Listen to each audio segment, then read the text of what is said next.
Welcome to Relative Our Family Mess. This is a dedicated space where we explore the deeper dimensions of life, focusing on true strength, timeless resilience, and the compelling stories that shape a man's journey. If you appreciate substantive, impactful content and refined perspectives, you are in the right place. Without further ado, I welcome you to today's new video.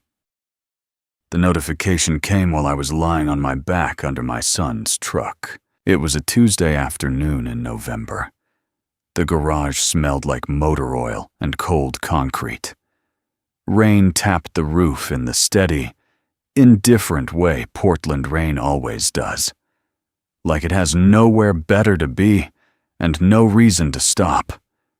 My knees were pressed against the floor, my shoulders wedged beneath the chassis. My 63-year-old hands working a brake caliper that Derek had let go 3 months longer than he should have. I had told him about it in August. He had nodded and said he would take care of it. He did not take care of it. So here I was. The phone buzzed in my chest pocket. I ignored it. I was in the middle of something. It buzzed again. Then a third time. Rapid. The way it does when notifications are stacking. I pulled it out, squinting at the screen in the low light beneath the undercarriage. An Instagram tag. I didn't have Instagram. Sienna must have tagged my number through Derek's account, the way she sometimes did when she posted something she thought was funny. I opened it. The video had been filmed from the living room window. From above.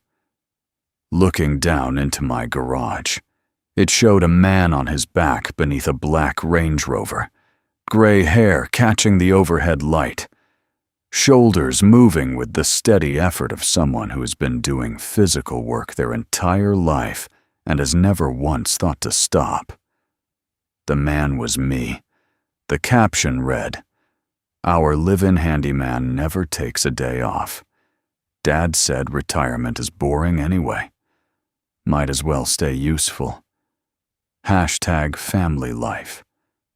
Hashtag free labor. Hashtag blessed." 2.1 million views. I lay there beneath the truck and read the caption again. Then I read the comments. There were thousands of them. Some people found it charming. Some people found it funny. Several people said I looked like a good man. One person wrote, "Does he know he's being filmed?" Another wrote back, "Probably not." That's what makes it better. I put the phone back in my pocket. I did not move for 4 full minutes. I know it was 4 minutes because I counted. It is something I learned on construction sites decades ago, when a miscalculation could bring down a wall. You stop. You count. You do not act until your hands are steady and your mind is clear. The concrete was cold through my jacket. Above me, the undercarriage of my son's Range Rover smelled like the road trips I had never been invited on. Somewhere upstairs, I could hear the faint sound of a television. Derek and Sienna. Comfortable on the furniture my savings had purchased. In the house my hands had maintained for 28 years. 2.1 million people had watched me lying on the floor of my own garage. I thought about Margaret then. I could not help it. I always thought about Margaret in the quiet moments. The way you reach for something that used to be there and your hand finds empty air. She had been gone 14 months. She would have been furious about this video. Quietly. In the way she was furious about things. With a stillness that was somehow louder than shouting. She would have walked upstairs, knocked on their door, and said something precise and unanswerable that Derek would have remembered for years. But Margaret was gone, and I was 63 years old, lying on the floor of my own garage, Counting to 4 minutes, I pulled myself out from under the truck. My knees popped. My back registered its usual complaint. I wiped my hands on the shop rag I kept tucked in my back pocket, the same way I had for 40 years.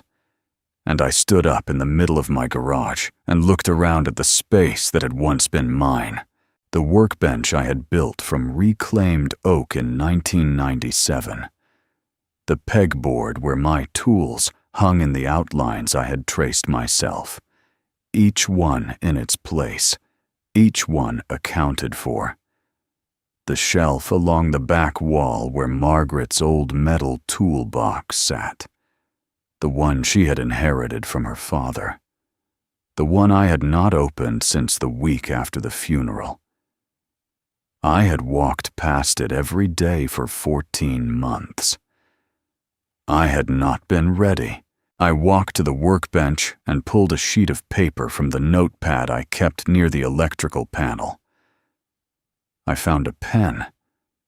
I sat down on the stool I had used for 30 years, and I began to write. The list had 7 items. The first one only needed a phone call. The motel room off the freeway cost $68 a night. I had paid cash at the front desk, the way I always paid for things I did not want on a record. The room was small and clean and completely without history. Beige walls, a lamp that hummed faintly when you turned it on, a desk the size of a cutting board pressed against the window that looked out onto the parking lot. It was exactly what I needed. A place with no memory of Margaret in it. A place where I could think without reaching for empty air. I sat at the small desk with the list in front of me and looked at the 7 items I had written in the garage. Then I put the pen down and looked at the wall for a long time. 14 months. That was how long it had taken me to get here. Derek and his girlfriend Sienna had moved into my house the same week we buried Margaret. Not 2 weeks later. Not after a decent interval. The same week. I had been standing in my kitchen on a Thursday morning, still wearing the suit from the funeral, drinking coffee I could not taste, when Derek came through the front door with a duffel bag over his shoulder and said, "I hope it is okay if we stay for a while, just until we get back on our feet." I said yes. Of course I said yes. Margaret had just died. Derek was my son. What else does a man say? Within 30 days, the electricity bill had doubled. Derek ran the heat like it was free, which for him, it was. Sienna took long showers at all hours, the refrigerator filled with food I had not bought and wasn't offered. Within 60 days, Derek's Range Rover had taken my spot in the garage, and my Ford F-250 was parked in the driveway, collecting November rain and the rust that comes with it. Derek mentioned something about the garage being better for his car's paint. I did not argue. I was grieving. I did not have the energy for arguments. By month 3, the tools had started disappearing. It was small things at first. A socket wrench set I had owned for 20 years. A level Margaret had given me the Christmas we finished the basement. A cordless drill I had used on every project in this house since 1999. Each time, Derek had an explanation. Borrowed it for a project. Left it at a friend's place. Must have gotten mixed up in the move. I told myself he was borrowing. I told myself it was temporary. I told myself a lot of things in those first 14 months that I no longer believe. I thought about Margaret in that motel room, the way I always did. She had a way of seeing through things, through excuses and rationalizations, and the comfortable lies people tell themselves to avoid difficult truths. She used to sit across from me at the kitchen table with her coffee cup in both hands and look at me with that particular expression, patient and clear-eyed, waiting for me to catch up to what she already knew. She was usually right. She was almost always right. What would she have seen? If she had been watching these 14 months, she would have seen a man who had confused grief with weakness, a man who had mistaken silence for kindness, a man who had allowed his home, the home they had built together, board by board over 28 years, to be quietly occupied by someone who had no intention of leaving. She would have looked at me over her coffee cup and said, "Frank, you see it. You have always seen it. You are just not ready to act on it yet." And she would have been right about that, too. I picked up the pen and looked at the list again. 7 items. The first one would happen tomorrow morning, when the bank opened. The second one would require a locksmith. The third one would require a conversation I had been avoiding for 14 months. The rest would follow in the order that circumstances demanded. I had spent 14 months telling myself I was being patient, being generous, giving my son time to find his footing after losing his mother. I had dressed up my own blindness in the language of compassion and called it love, but grief has a shelf life. And sitting in that $68 motel room with a list of 7 items and the first clear head I had owned in over a year, I understood that mine had expired. I folded the list and put it in my jacket pocket. I turned off the humming lamp. Outside the window, Portland rain moved through the parking lot lights and shifting curtains. Somewhere across town, my son was sleeping in my house, in a bedroom I had built, beneath a roof I had repaired 3 times with my own hands. I had been so busy grieving Margaret that I had never once stopped to ask myself a simple question. Why had Derek moved in the same week we buried her, not 2 weeks later? Not after he had found an apartment and given notice. The same week. As if he had known. As if he had been waiting for exactly this moment. For exactly this opening. For the door that grief leaves unlocked. I lay down on the motel bed without undressing and stared at the ceiling until morning came. The bank's customer service line opened at 8 in the morning. I was already sitting at the motel desk with the phone in my hand at 7:55. I had been awake since 4. I had not slept so much as waited, lying on top of the bedspread in my work clothes, watching the parking lot lights through the curtain gap, listening to the rain slow and finally stop somewhere around 3 in the morning. At 8 o'clock exactly, I dialed. The automated system walked me through the menus with the unhurried patience of something that has never lost anything and never will. I entered my account number. I entered my PIN. I navigated to secondary cardholders. I found Derek's extension, 3921. I had memorized it the way you memorize things you look at every month, with a growing sense of unease. The system confirmed the cancellation in a voice that carried no judgment whatsoever. I pressed the button to finalize. User Derek Calloway has been removed from this account. This card will be declined effective immediately. I set the phone down on the desk. I looked at the list. I drew a single clean line through the first item. 1 down, 6 to go. Outside the window. Portland was waking up gray and wet. I packed my duffel bag, left the room key on the desk, and drove home. Derek and Sienna were eating breakfast when I walked through the front door. Sienna was at the counter with a smoothie that smelled expensive. Derek was at the kitchen table with his laptop open and a cup of coffee I had not been offered. They both looked up when I came in. Derek's expression shifted through several things quickly. Surprise. Then something careful. Then a version of casual that was not quite convincing. "Hey," he said. "Where did you go last night?" I set my duffel bag down by the stairs.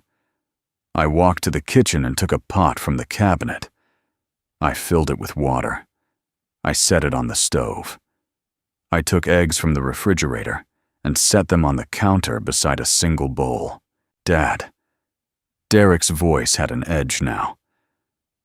"I've been calling you all morning. Something happened with my card yesterday. It kept getting declined. I turned on the burner and waited for the water. Are you seriously not going to answer me?"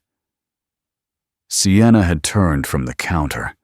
Her voice had the particular quality of someone who has never had to wait very long for things. "This is so weird. We've been trying to reach you since last night." The water began to move. I added the eggs. I watched them settle against the bottom of the pot. Derek stood up from the table. He was 31 years old. He had his mother's eyes and none of her character. He crossed his arms the way he had since he was 12 years old, when he wanted something and sensed resistance. "Dad." "The card got declined at the gas station and then again at dinner." "What is going on?" The eggs needed 3 minutes. I watched the timer on the stove. Derek stepped closer. His voice dropped into the register he used when he wanted to sound reasonable. "Look, I know things have been tense. I get it. You're still grieving. We all are. But cutting off my card without even talking to me first, that's not fair. Mom would never have handled it that way. She would have sat down and talked it through like a family." I turned off the burner. I moved the pot to the cool side of the stove and stood there for a moment with my back to both of them. I thought about Margaret, about the way she had looked at me from across the kitchen table for 30 years with that patient, clear-eyed expression, about the last morning of her life, standing at this same stove, wearing the blue cardigan she always wore on cold days, saying, "Don't forget to eat lunch. Frank, you always forget lunch." I turned around. I looked at my son for a long moment. Then I looked at Sienna. Then I looked back at Derek. "Everyone pays their own way." I said, "Your car, your problem, your food, your bill, your mess, your cleanup." Derek's mouth opened. "What?" I picked up my bowl and my eggs, and I sat down at the kitchen table. I ate slowly. Derek stood in the middle of the kitchen with his arms still crossed, his face moving through confusion, and then anger, and then something that looked almost like genuine disbelief, as though the floor had shifted beneath him in a way he had not anticipated and could not immediately explain. Sienna set her smoothie down on the counter. "This is insane," she said quietly. "He's your father." Derek came to the table. He put both hands flat on the surface and leaned toward me. "Don't bring Mom into this. She would have wanted us taken care of." I set down my fork. I looked up at him. "Don't bring her into this," I said. "Not yet. You have no idea what I know about your mother. And you have no idea what she knew about you." The kitchen was very quiet after that. Just the sound of the refrigerator and the rain starting up again outside the window. Derek straightened slowly. He looked at me with an expression I had not seen on his face before. Not anger. Not contempt. Something closer to uncertainty. The particular uncertainty of someone who has just heard a sentence they do not fully understand, but know, instinctively, that they should. I finished my eggs. I washed the bowl. I dried it and put it back in the cabinet exactly where it belonged. Then I picked up my duffel bag and walked toward the stairs. Behind me, the kitchen stayed quiet. I noticed the DeWalt set was missing on a Wednesday morning. It had lived on the second shelf of the peg board above the workbench for 11 years. In the outline, I had traced around it in black marker the same week Margaret gave it to me, our 25th anniversary. She had driven to 3 different hardware stores to find the exact model I had mentioned once, 6 months earlier, in passing. The way you mention things you want, but do not expect. She had wrapped it in brown paper and left it on the workbench with a card that said, "For the man who fixes everything." I had kept that card in the top drawer of the workbench until the drawer warped and I had to replace it. Then I moved the card to my jacket pocket, where it stayed until the paper wore thin. The outline on the pegboard was still there. The tools were not. I stood in the garage for a moment, looking at the empty shape. Then I went inside and found Derek at the kitchen table with his phone. "The DeWalt set," I said. "Where is it?" It was not a question. Derek looked up. He had the expression of someone running calculations behind a neutral face. "Oh," he said. "I borrowed it for a project a few weeks back. It might still be at Marcus's place. I'll get it back." I looked at him for a moment. Marcus.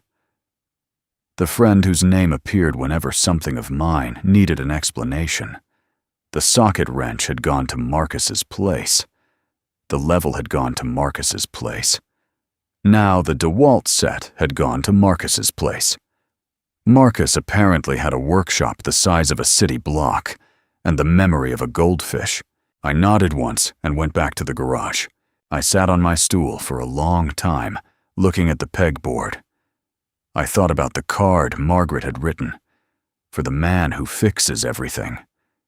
I thought about her driving to 3 hardware stores because I had mentioned something once in passing. I thought about how well she had paid attention, for 30 years, to every small thing I said and did not say. Then I picked up my phone and called a locksmith. Kevin arrived at 1 in the afternoon.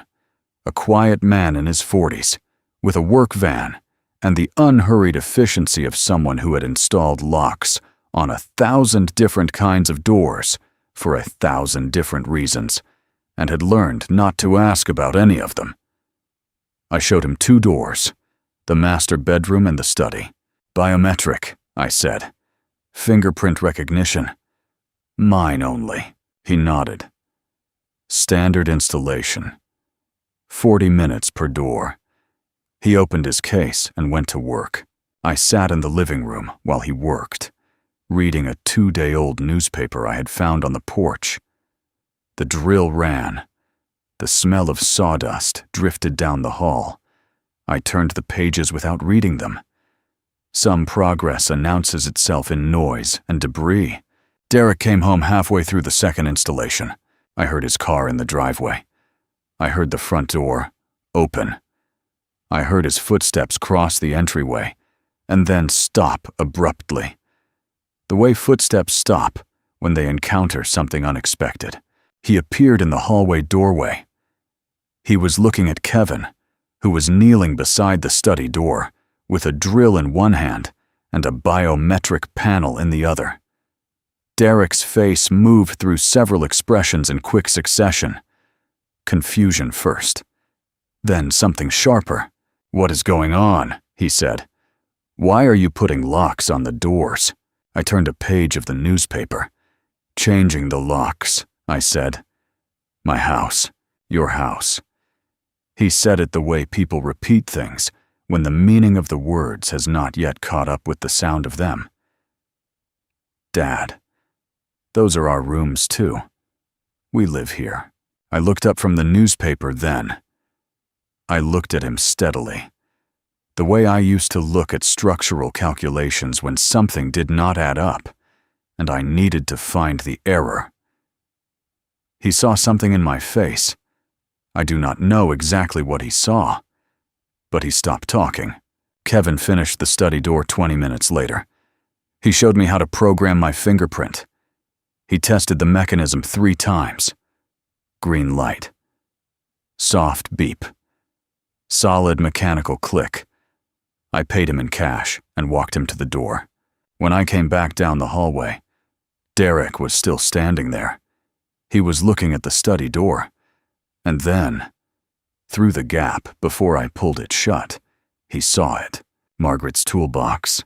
I had placed it on the corner of the desk that morning, moved it from the garage shelf where it had sat untouched for 14 months.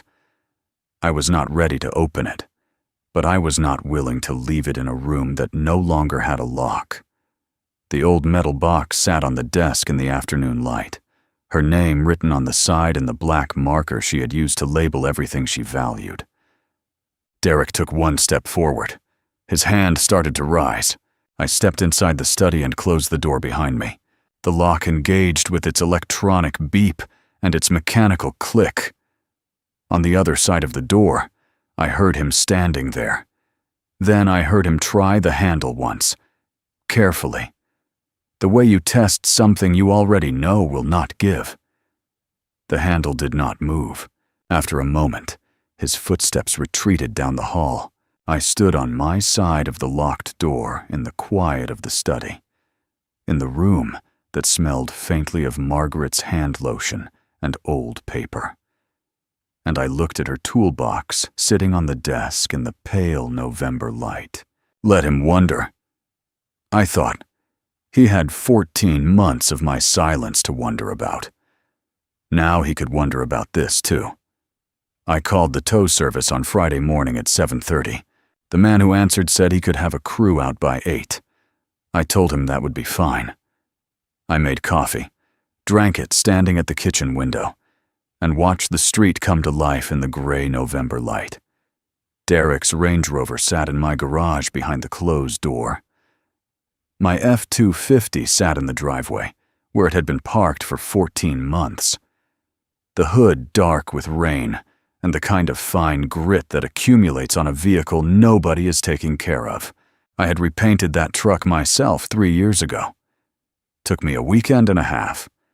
Margaret had sat on the back steps with a cup of tea and offered commentary the entire time. You missed a spot. That one too. Frank, I can see the primer from here. I had told her if she was so particular about it, she was welcome to pick up a roller. She had laughed and told me she was supervising, which was more important. The tow truck arrived at 8:10. Tony was a stocky man in his 40s, with the neutral expression of someone who had cleared out 100 contested spaces and understood that his job was logistics, not judgment.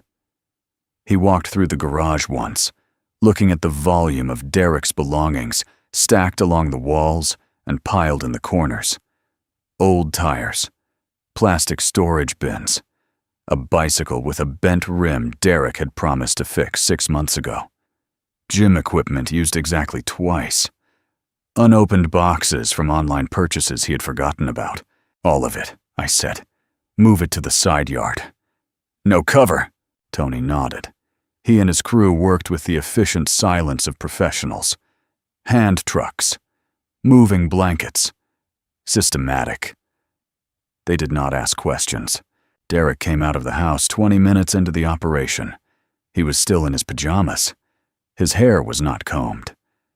He stood at the garage entrance looking at the crew moving his belongings onto the truck bed, with an expression that crossed from sleepy to confused to alarmed in the space of about 4 seconds.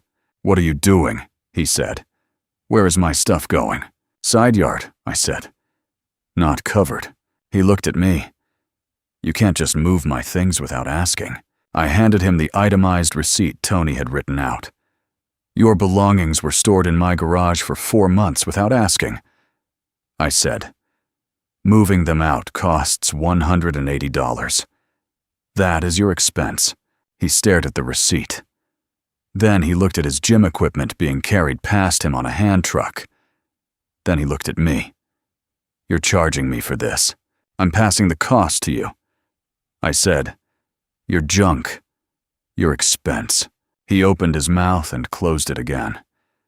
Something was shifting in his face. Not anger. Not yet. Something earlier than anger. The particular expression of a man who has spent a long time operating on assumptions that are only now standing in the November cold in his pajamas, beginning to reveal themselves as assumptions. The crew finished in 40 minutes. Tony handed me the final paperwork. I signed it, shook his hand, and thanked him for his efficiency. Derek stood in the side yard looking at his belongings, arranged in a pile that was already beginning to collect a light drizzle. His Range Rover sat in the driveway now, displaced from its covered position by my F-250, which I backed slowly and deliberately into the center of the garage and parked with the kind of care you give something you should never have let out of your sight. I shut the garage door. I clicked the new padlock into place. The key went onto my personal keyring, the only one, inside. I went to the study and sat at the desk with the list. 4 items crossed out now, 3 remaining. The room was quiet. Through the window, I could see the oak tree in the backyard that Margaret had planted the year we moved in, still holding the last of its leaves against the November wind. I looked at her toolbox on the corner of the desk. 14 months since I had opened it. 14 months of walking past it in the garage every morning, touching the latch once in September and pulling my hand back, telling myself I was not ready. There are things grief makes you afraid of, not the large things. The large things you brace for. It is the small, specific things that stop you cold. The coffee cup she left in the dish rack, the cardigan still hanging on the hook by the back door. And this, a metal toolbox with her name on the side in black marker, sitting on a shelf in my garage like a message I was not prepared to receive. I reached out now and touched the latch with 2 fingers.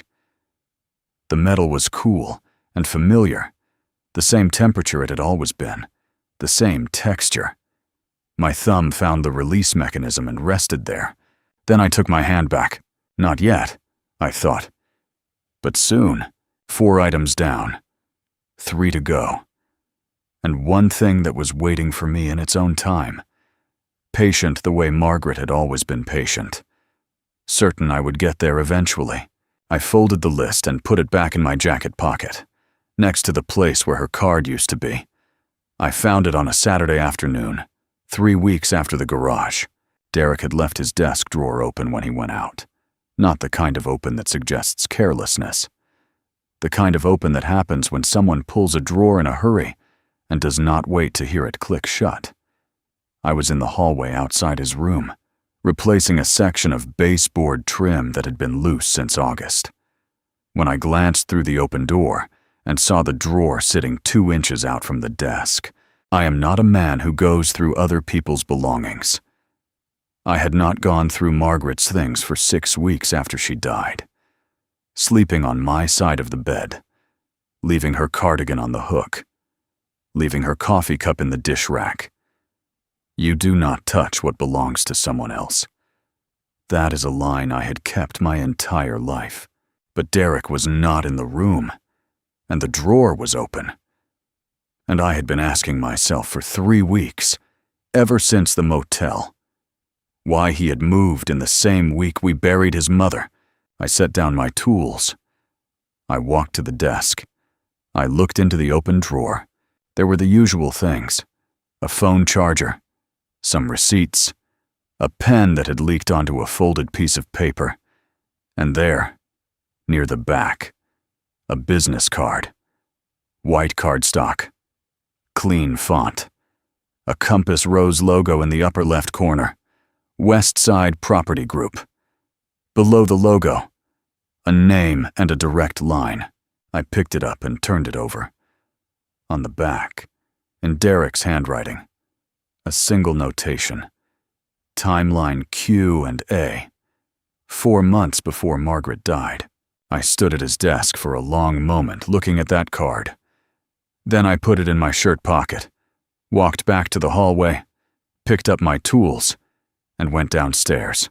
I sat in my truck in the driveway and called the number. A woman answered on the second ring. West Side Property Group. This is Carol. I told her my name. I told her I was calling about a property consultation my son had scheduled, and I gave her Derek's name. There was a brief pause, the sound of keys. "Yes," she said. "Derek Calloway. He came in for an initial consultation, wanted a market valuation on a residential property in Northwest Portland. She gave me the date. It was 4 months before Margaret died. I thanked her and ended the call. I sat in the truck with the engine off and the rain moving down the windshield in slow, branching lines. 4 months before Margaret died. My son had walked into a real estate office and asked how much my house was worth 4 months before his mother died in it. I was still sitting there when Victor Hayes appeared at my passenger window. Victor was my neighbor of 20 years, a retired contractor, 70 years old, with a white beard and the deliberate movements of a man who had learned that most things do not need to be rushed. He tapped the glass lightly. I rolled down the window. "Thought that was you," he said. "You doing all right, Frank?" I showed him the business card. I asked him if he had seen anything unusual around the house in the past year, anything he had not mentioned because he had not wanted to intrude. Victor was quiet for a moment. He looked at the card. Then he looked at the house. "August," he said. "Late August, maybe early September. There was a man parked out front for about 40 minutes. Dark sedan. He got out twice. Walked the perimeter of the property. Took photographs. I thought he was from the city. Maybe an assessor. He had that look. He drove away and I did not see him again. I asked Victor if he had gotten a plate number. He had not. But he remembered the car. A dark blue Honda. Late model. And the man had been carrying a clipboard with a logo on the cover. A compass rose. I thanked Victor. He looked at me with the careful attention of someone who understood that I was not all right, but also understood that I did not need to be told that.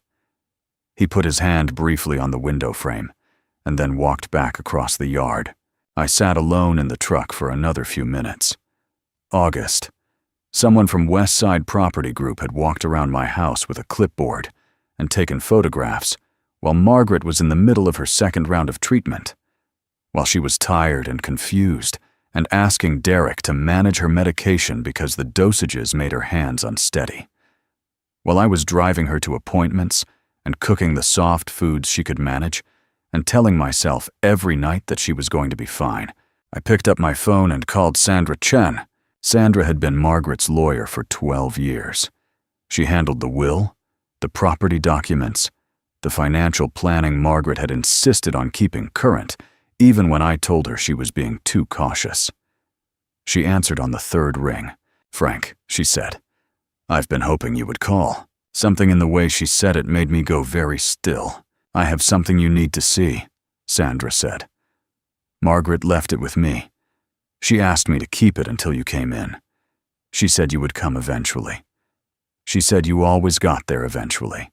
I looked out the windshield at my house, at the oak tree Margaret had planted, at the front porch where she had put flower boxes every spring for 25 years. "I'll be there Monday morning," I said. Sandra Chen's office was on the 14th floor of a building downtown, with windows that looked out over the Willamette River and the bridges crossing it in both directions. I had been here 3 times before. Once when Margaret and I updated our wills after Derek was born. Once when we refinanced the house in 2008. Once when Margaret came alone, without telling me. 8 months before she died. I did not know about that third visit until Sandra told me. She was a small woman in her late 50s. Precise in the way that people who handle other people's most important documents learn to be precise. She shook my hand, gestured to the chair across from her desk, and sat down with the particular stillness of someone who has been waiting for a conversation and has prepared for it. Carefully, she placed a white envelope on the desk between us. "Margaret brought this in herself," Sandra said, 8 months before she passed. She asked me to hold it until you came to see me. She said she did not know when that would be. She said it might be a long time. She said you were the kind of man who took his time getting to things, but that you always got there eventually. I looked at the envelope. It had my name on it in Margaret's handwriting. Frank. Just that. The same way she had written my name on birthday cards and grocery lists, and the note she used to leave on the kitchen table when she went to bed before me. Frank. As though my name in her handwriting was its own complete sentence. Before you open it, Sandra said, there are some things I need to tell you. She opened a folder on her desk. Inside was a document I recognized as a will draft, marked with revision notes in red ink. Margaret came to me because she wanted to change her bequest structure, Sandra said. Specifically, she wanted to allocate 30% of the property's assessed value to the Pacific Northwest Veterans Housing Fund upon your passing. She knew it was a cause you cared about. She said you had mentioned it more than once over the years and never pushed for it because you did not want to seem like you were directing the estate planning. I looked at the draft. The language was clear and precise, the way Sandra's work always was. She also wanted to add a clause, Sandra continued, restricting any transfer or sale of the property for a period of 10 years following your death, unless the transfer was to the Veterans Fund itself. She wanted to make sure the house could not be liquidated quickly. She was very specific about that. I thought about the business card in my shirt pocket, the Compass Rose logo, the timeline notation in Derek's handwriting. Did she say why I asked? Sandra folded her hands on the desk. She said she had concerns about the future of the property. She did not specify what those concerns were, but she was very calm about it.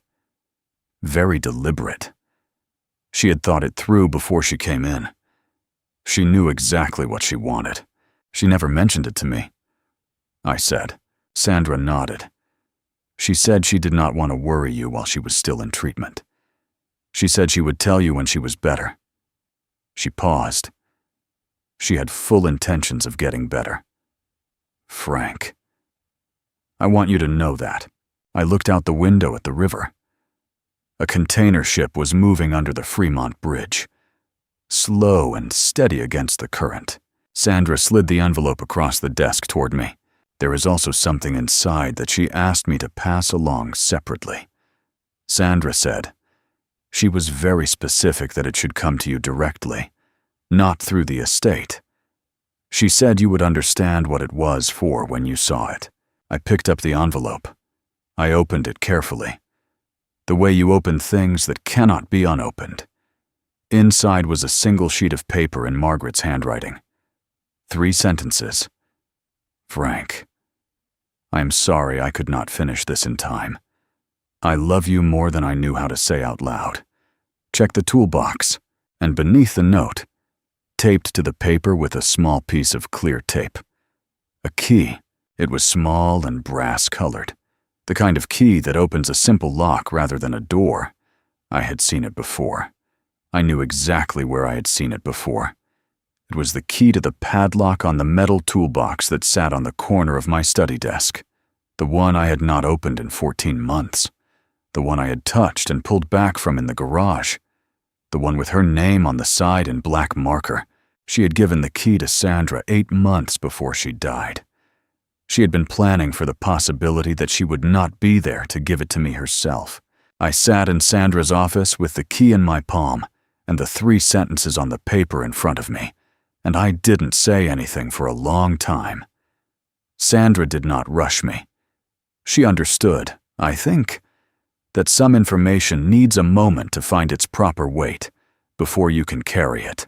I had been so focused on what Derek had done with the time after Margaret died that I had not allowed myself to think carefully about what he had done with the time before. But Margaret had thought about it. She had come to this office alone, without telling me, and she had made arrangements for what she was afraid might happen. She had been afraid, and she had done something about it. I folded the note along its original creases and put it in my jacket pocket alongside the business card. I held the key in my closed hand for the drive home. It was small and warm by the time I pulled into the driveway. The way metal gets warm when you hold it tightly for a long time. She had been trying to tell me something for over a year. She had just needed me to be ready to hear it. I waited until 11 o'clock at night. Derek and Sienna had gone upstairs at 10. I heard their door close. I waited another 40 minutes, sitting in the study with the lights off and the key on the desk in front of me, listening to the house settle into its nighttime sounds. The furnace cycling, the oak tree moving against the eaves, the particular silence that a house makes when the people inside it are finally still. At 11, I picked up the key and went to the garage. I did not turn on the overhead light. I turned on the small work lamp above the bench, the one with the adjustable neck that Margaret had given me years ago, because she said the overhead glare made me squint and I would ruin my eyes before I was 50. The lamp threw a cone of warm yellow light across the workbench and left the rest of the garage in shadow. It was enough. Margaret's toolbox sat on the corner of the desk, where I had moved it from the garage shelf 3 weeks ago. It was a standard metal utility box, the kind sold in hardware stores for $20. But she had kept it for 30 years because her father had given it to her, and she did not believe in replacing things that still worked. Her name was written on the side in black permanent marker, in her careful block letters. Mum, Calloway. The padlock I had installed myself years ago, after she mentioned that she liked to keep certain things private. I had always respected that. I put the key in the lock. It turned on the first try. I lifted the lid. The smell reached me before anything else. Motor oil and lavender. The motor oil from the tools inside. The small collection of screwdrivers and Allen wrenches she kept for household repairs. She preferred to handle herself. The lavender from the sachets she put in every drawer and box and closet in our house, because she said it kept things fresh. The combination was so specifically her that I had to set the lid down and wait a moment before I could continue. I moved the tools aside carefully. Beneath them, wrapped in a cloth she had cut from an old flannel shirt of mine, were 2 things: a leather journal, dark brown, the size of a paperback book, with a small brass clasp on the side, and a plain white envelope with my name on it in her handwriting. I had already read the 3 sentences from Sandra's envelope. This was different. This was something she had chosen to keep close, to lock away, to protect with a key she had sent to her lawyer 8 months before she died. I opened the journal first. The first entry was dated 3 years before Margaret died. Her handwriting was clear and steady, the way it always was when she was writing something she wanted to remember accurately. March 14th. Derek asked to borrow $4,000 for a security deposit on a new apartment. I gave it to him. He said he would pay it back within 60 days. That was 9 months ago. I have not mentioned it again because I do not want to cause a problem between him and his father. I turned the page. The entries continued for 2 years, each one careful. Each one dated. Each one written in the tone of a woman who was documenting something she hoped would not become important, but understood might. Amounts borrowed and not returned. small requests that accumulated into larger patterns. A lease co-signature Derek had asked for without mentioning it to me. A credit card opened in Margaret's name that she had not known about until the bill arrived. Then, 8 months before she died, the entries changed. September 3rd. Derek came to me again about the life insurance. He wants me to increase the policy substantially. He says it is for the future, for the family, for grandchildren we might have someday. I asked him why the current coverage was not enough. He became upset. He said I did not trust him. He left without eating dinner. I felt guilty for 2 days. I should not have felt guilty. I set the journal down on the workbench and looked at the wall for a moment. The work lamp hummed softly. Outside, the rain had started again. I picked up the journal and kept reading.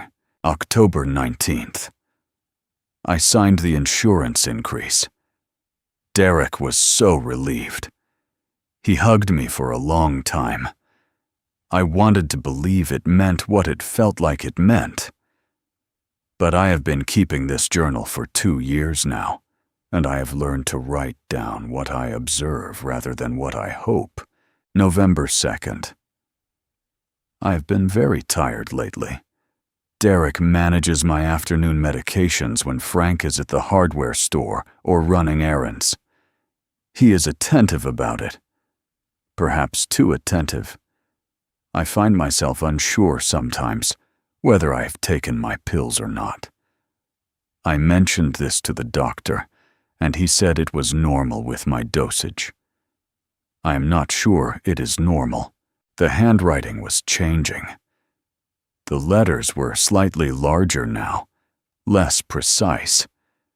The pen pressed harder on some words than others, as though certain things needed more emphasis than others to survive being written down. November 21st. I am frightened. I do not know exactly what I am frightened of.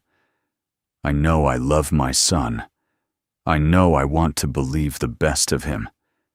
But there are things I have written in this journal that I cannot explain away. And last night, I had the thought that I should call Sandra and update some documents. And then I thought, what if he finds out I called Sandra? And then I understood that the fact I was thinking that way was itself important information. The last entry was dated 3 days before she went to the hospital. The handwriting was barely recognizable as hers. Uneven. Sloping. The letters of a woman whose hands were no longer doing what she was asking them to do. Frank, if you are reading this, then I did not get to tell you myself. I am sorry for that. I tried to protect you from worrying. I think I protected you from too much. I love you. I have loved you for 30 years, and I would do it again. Check the toolbox. You already have. Take care of the house. It was always ours. It was never anyone else's. All my love. I closed the journal. My hands were not shaking. They had gone completely still, the way they always did when I was working with structural calculations, when precision was the only thing standing between understanding and catastrophe. I sat on my stool in the small circle of lamplight and held the closed journal in both hands and looked at the wall in front of me for a long time. Then I picked up my phone and called Dale Mercer. Dale Mercer answered on the second ring. It was past midnight. I had not thought about the hour until I heard his voice. Slightly rough with sleep, but already alert in the way that people who have spent decades on the receiving end of late calls, learn to become alert quickly. He said my name as a question. I said I was sorry for the time. He said, "Do not worry about the time. Just tell me what you have." I told him everything. It took 40 minutes. I sat on the stool in the garage with the journal on the bench in front of me, and I went through it in order. The way I had been trained to present structural assessments, from foundation to roof, nothing out of sequence. The business card. The real estate consultation 4 months before Margaret died. Victor's account of the man with the compass, rose clipboard. Sandra's envelope. The journal. The entries about borrowed money and insurance pressure and medication management, and the handwriting that deteriorated over the final pages like a building settling unevenly under a load it was not designed to carry. Dale listened without interrupting. When I finished, he was quiet for a moment. "Where are you right now?" he asked. "My garage," I said. "Go inside. Lock your study. Get some sleep if you can. I will meet you at 7 at the coffee place on Burnside. The one with the green awning. Bring the journal." I brought the journal. Dale was already at a corner table when I arrived, with 2 cups of coffee and the particular stillness of a man who had been thinking since before dawn. He was 58 years old, a former detective with the Portland Police Bureau, who had retired 6 years ago and opened a private practice. I had gotten his name from Victor, who had used him for a property dispute 3 years back. He had sharp gray eyes and the unhurried precision of someone who understood that the difference between evidence and suspicion was documentation. He read the journal entries I had flagged with paper clips. He read them twice. He did not say anything until he had set the journal down and drunk half his coffee. "I need to pull her medical records from Providence," he said. "Everything from her final hospitalization and the 3 months before it." "Can you authorize that?" I was listed as next of kin on all her medical documents. I said yes. He made a call from the table. Short and direct. Then he looked at me. "The insurance increase," he said. "How much was the original policy?" $200,000, I said, and after Derek pressured her to change it.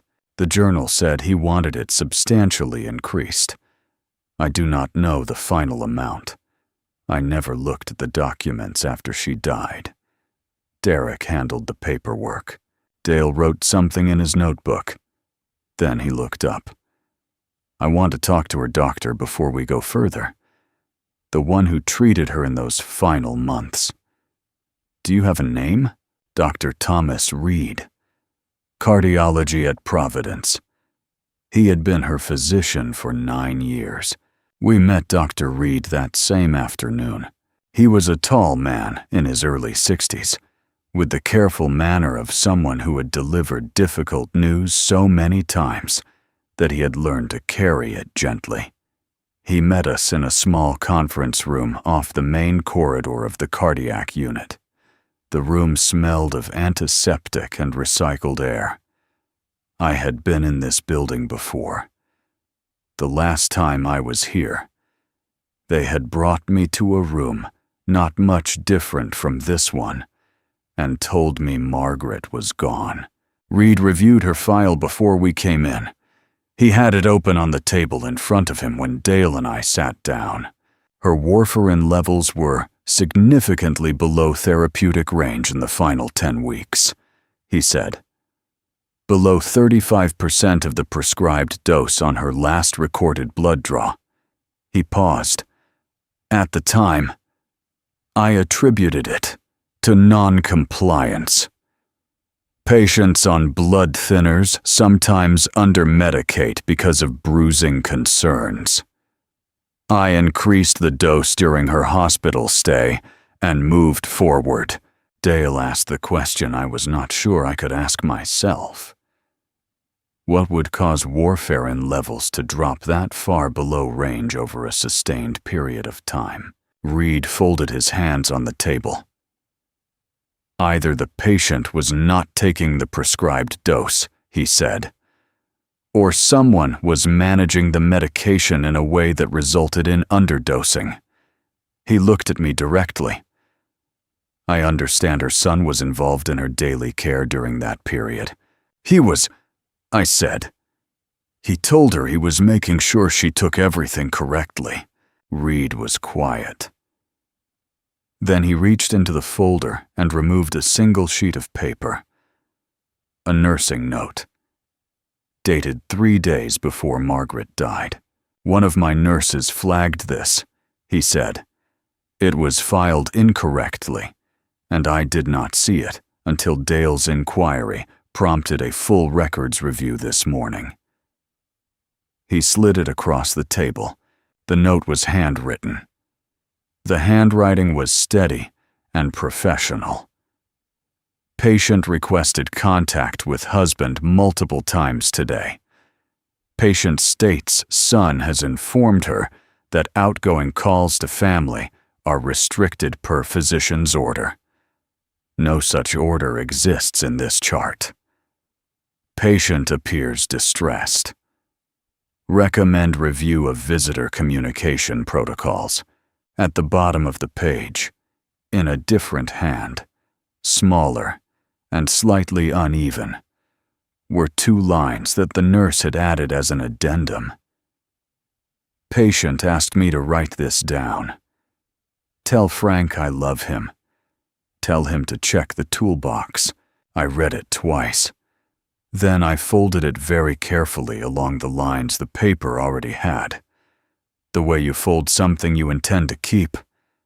And I put it in my shirt pocket, against my chest, directly over where the business card had been.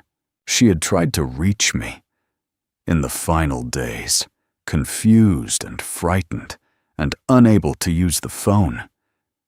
She had asked a nurse to write it down, and the note had been misfiled, and I had never received it. Dale thanked Dr. Reed for his time. He shook his hand with the firm efficiency of someone who knows there is more work to do and is already calculating the next step. I shook Reed's hand too. He held it a moment longer than necessary and looked at me with the expression of a man who understood that professional regret and personal regret are not always the same thing, and was carrying both. We walked out into the corridor without speaking. Some things do not need to be said out loud. Some things are simply understood between 2 people who have just sat in the same room and looked at the same evidence and arrived at the same place. She had been trying to reach me from that hospital bed, and someone had made sure her message never arrived. Dale called at 6:45 the following morning. I was already in the kitchen with coffee. I had not slept well. I had lain in bed, listening to the house breathe around me, thinking about warfarin levels and nursing notes, and a woman who had asked a stranger to write down a message for her husband because she could no longer trust the phone. At some point after 4 in the morning, I had given up on sleep and come downstairs, and I was on my 2nd cup when the phone rang. Come to my office, Dale said. I need you to look at something in person. His office was a converted ground floor space in a building on Northeast Broadway. 2 rooms with good light and filing cabinets that lined every wall. He had been there since he retired from the bureau. The walls held framed maps of the city from different decades. A habit left over from his detective years, when understanding geography meant understanding how things moved and where they ended up. He was at his desk when I arrived.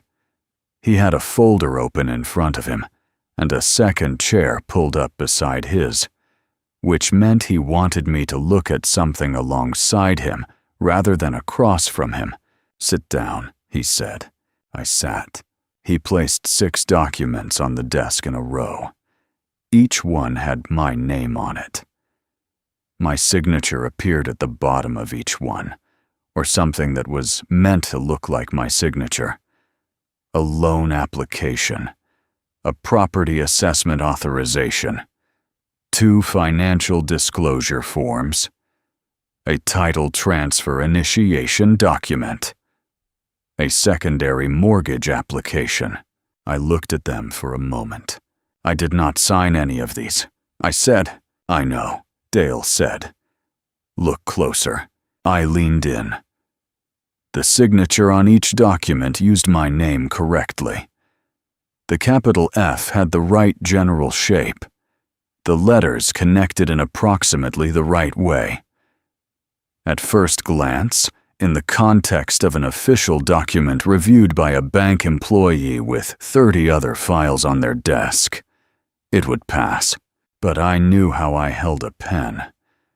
I had held a pen the same way for 40 years, pressing harder on the downstroke, lifting slightly before the loop on the lowercase a, leaving a small gap between the L and the O in Callaway that most people wouldn't notice. But that was always there, a habit I had developed in engineering school and never lost. None of those things were in these signatures. They were close. They were careful. But they were not mine. "Someone had been practicing," I said. Dale nodded.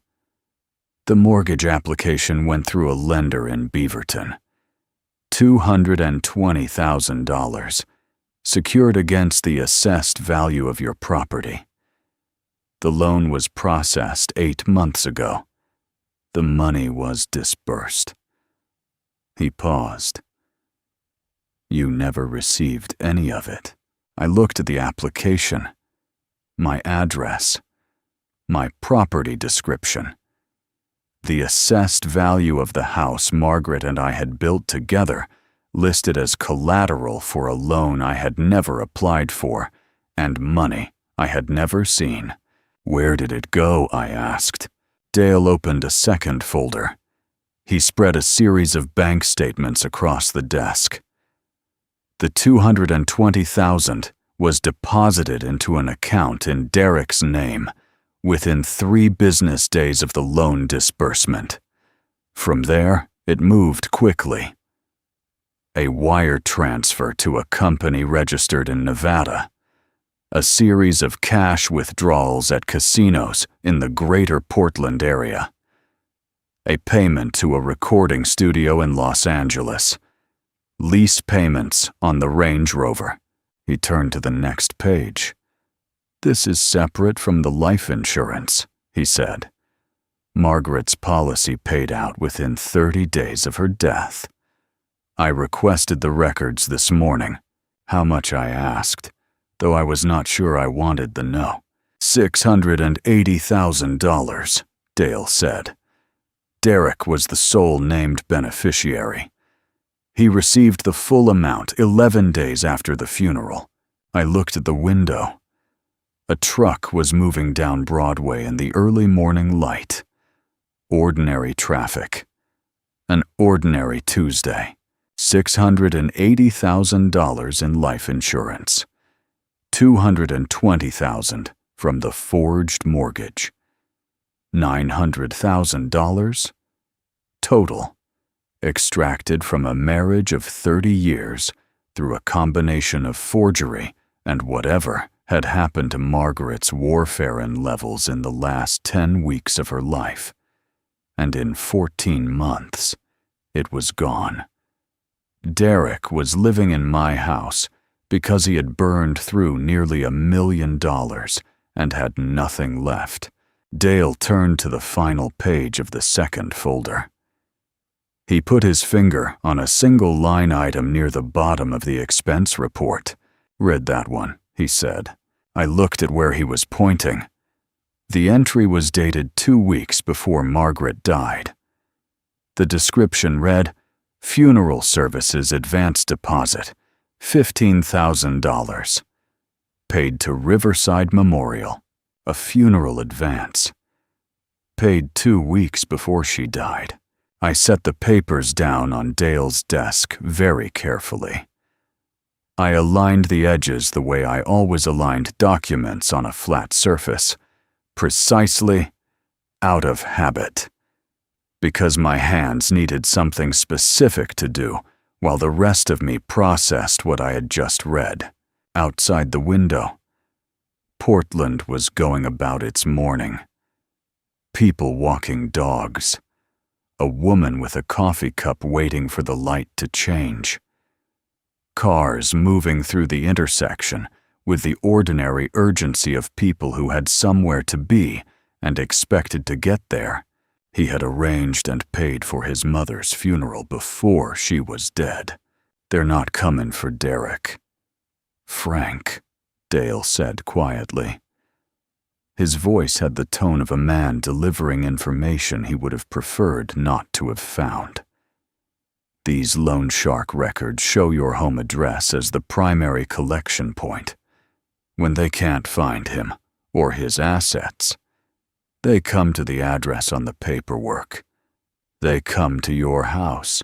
I looked at the forged signature on the mortgage application one more time. My name in someone else's hand. My house as collateral for someone else's debt. My wife's death as the funding mechanism for a lifestyle that had already collapsed under its own weight. Nothing about any of this was normal. I picked up my jacket from the back of the chair and stood up. "Call me when you have the insurance company records," I said. "All of them. From the original policy to the increase to the payout." Dale said he would have them by end of day. I drove home in the kind of silence that is not peaceful. The kind that comes after you have learned something you cannot unlearn. And your mind is working very quietly on what comes next. I was in the study at 9 that evening when she knocked. 3 soft taps. Tentative. The way you knock on a door when you are not sure you will be welcome on the other side. I had been sitting at the desk for 2 hours with Dale's folder in front of me and a legal pad covered in notes I had been organizing into something I could present clearly and in sequence. The knock surprised me. In 14 months of living in my house, Sienna had never once knocked on my study door. She had walked past it, glanced at it, occasionally stood in the hallway outside it, in a way that suggested she was aware of its existence. But she had never knocked. "Come in," I said. She opened the door part way and stood in the gap. She was wearing a gray sweatshirt I did not recognize and had her hair pulled back the way people pull their hair back when they are not thinking about appearances. She had her phone in her right hand, held against her thigh. She looked younger than I usually thought of her. She looked uncertain in a way she usually was not. "I'm sorry to bother you," she said. "You're not bothering me," I said. "Sit down if you want." She came in and sat in the chair across the desk, the one I kept for conversations I intended to have sitting down. She looked at the legal pad and the folder for a moment, and then looked at me. "I found some papers," she said, "in Derek's bag. I wasn't looking for them. He asked me to get his phone charger, and the papers were just there, in the outside pocket. I didn't read them all the way through, but I saw enough to know they had your name on them, and your address on them, and some numbers that seemed very large." I looked at her. I did not say anything yet. She pulled up something on her phone and turned the screen toward me. A photograph of a document. Letterhead from a company I did not recognize. The address at the top was my address.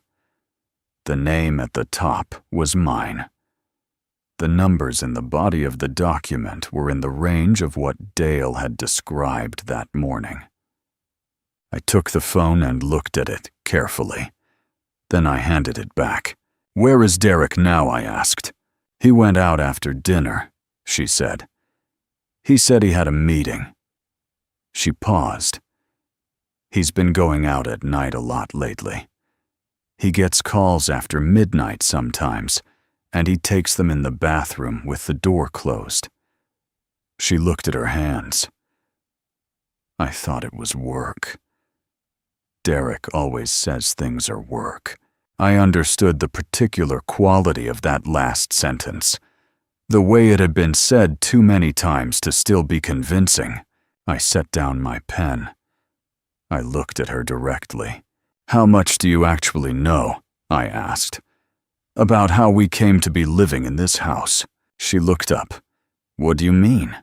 "Derek's explanation," I said. "For why you moved in here. For how long you plan to stay. For the financial arrangement you understood to be in place." She was quiet for a moment. "He said it was temporary," she said. "While we saved up. He said you were happy to have the company after his mom died. He said the house would be his eventually anyway. So it was basically just getting comfortable early." She stopped. "He said his mom wanted it that way." I looked at the window. The oak tree was moving outside in the night wind, slow and steady, the way it had moved for the 25 years since Margaret had planted it as a sapling she had carried home from the nursery in the back of her station wagon, wrapped in burlap, singing along to the radio. "She never said that," I said. "Not once in 30 years of marriage did Margaret suggest this house should belong to anyone but the two of us." Sienna did not respond immediately. I watched her process it, the way people process information that contradicts a story they have been living inside. It doesn't happen all at once. It happens in increments, like a structure settling under a load it was not built for. "The video," she said finally. "The one I posted. With you under the truck. I waited. I thought it was funny," she said. "I thought it was one of those things where the dad likes to be useful, and the family jokes about it affectionately." Derek laughed when I showed him the idea. He said you wouldn't mind. He said you liked having things to fix. She looked at me then. Directly. The way she had not quite managed when she first sat down. "You minded," she said. "I minded," I said. She nodded once. She looked at her phone, at the photograph of the document with my name and my address, and the large numbers. Then she looked back at me. "Is Derek in trouble?" she asked. "Real trouble. Not the kind he can talk his way out of." I considered the question and how much of an answer to give. I thought about Dale's folder on the desk, about warfarin levels and nursing notes, and a funeral deposit paid before a death. About a woman who had asked a stranger to write down a message for her husband because the phone had been taken away from her. "I think you should be prepared," I said carefully, "for the possibility that some things you believe about your situation here are not accurate." She sat with that for a moment. "What things?" she asked. "Most of them," I said. She stood up. She held her phone in both hands and looked at it, the way people look at objects when they need somewhere to put their eyes, while their mind is somewhere else entirely. Then she looked up one more time. "Thank you for not lying to me," she said. She walked out and pulled the door gently behind her. I sat at my desk and listened to her footsteps go up the stairs. I heard her door close. Then, very faintly, through the ceiling above me, I heard her crying. Not the loud kind. Not the kind that announces itself. The quiet kind. Barely audible through plaster and wood and insulation. The kind that means someone has just understood something they can never ununderstand. And they are doing it alone, in the dark, without asking anyone for help. I turned back to my legal pad and kept working. I had the document prepared by a real estate attorney on Friday afternoon.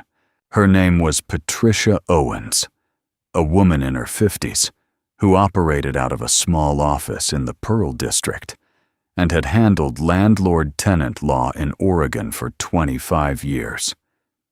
I had found her through Sandra, who had said, "If you want it done correctly and without sentiment, call Patricia." I called Patricia. She drew up the agreement in 2 hours and emailed me the final version at 4:30. I printed it at the library on Burnside because I didn't want to print it on the home printer that Derek occasionally used. The agreement was 3 pages. Monthly rent of $3,200, which Patricia confirmed was the current market rate for a single furnished bedroom with shared common areas in Northwest Portland. Initial term of 3 months. Renewable. Utilities billed at proportional usage above the household baseline. Security deposit equal to first and last month's rent. Due upon signing.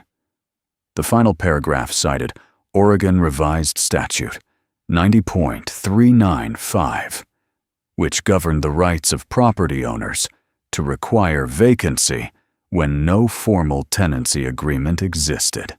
I read it twice on Friday night. I put it in a white envelope on Saturday morning. I carried it downstairs and placed it on the kitchen table at 8:15, when Derek and Sienna were both present, before anyone had finished their first cup of coffee. Derek looked at the envelope. "What is this? Read it," I said. "You have 48 hours to decide." I poured my coffee and sat down. Derek picked up the envelope, opened it, and began reading. I watched his face move through the pages.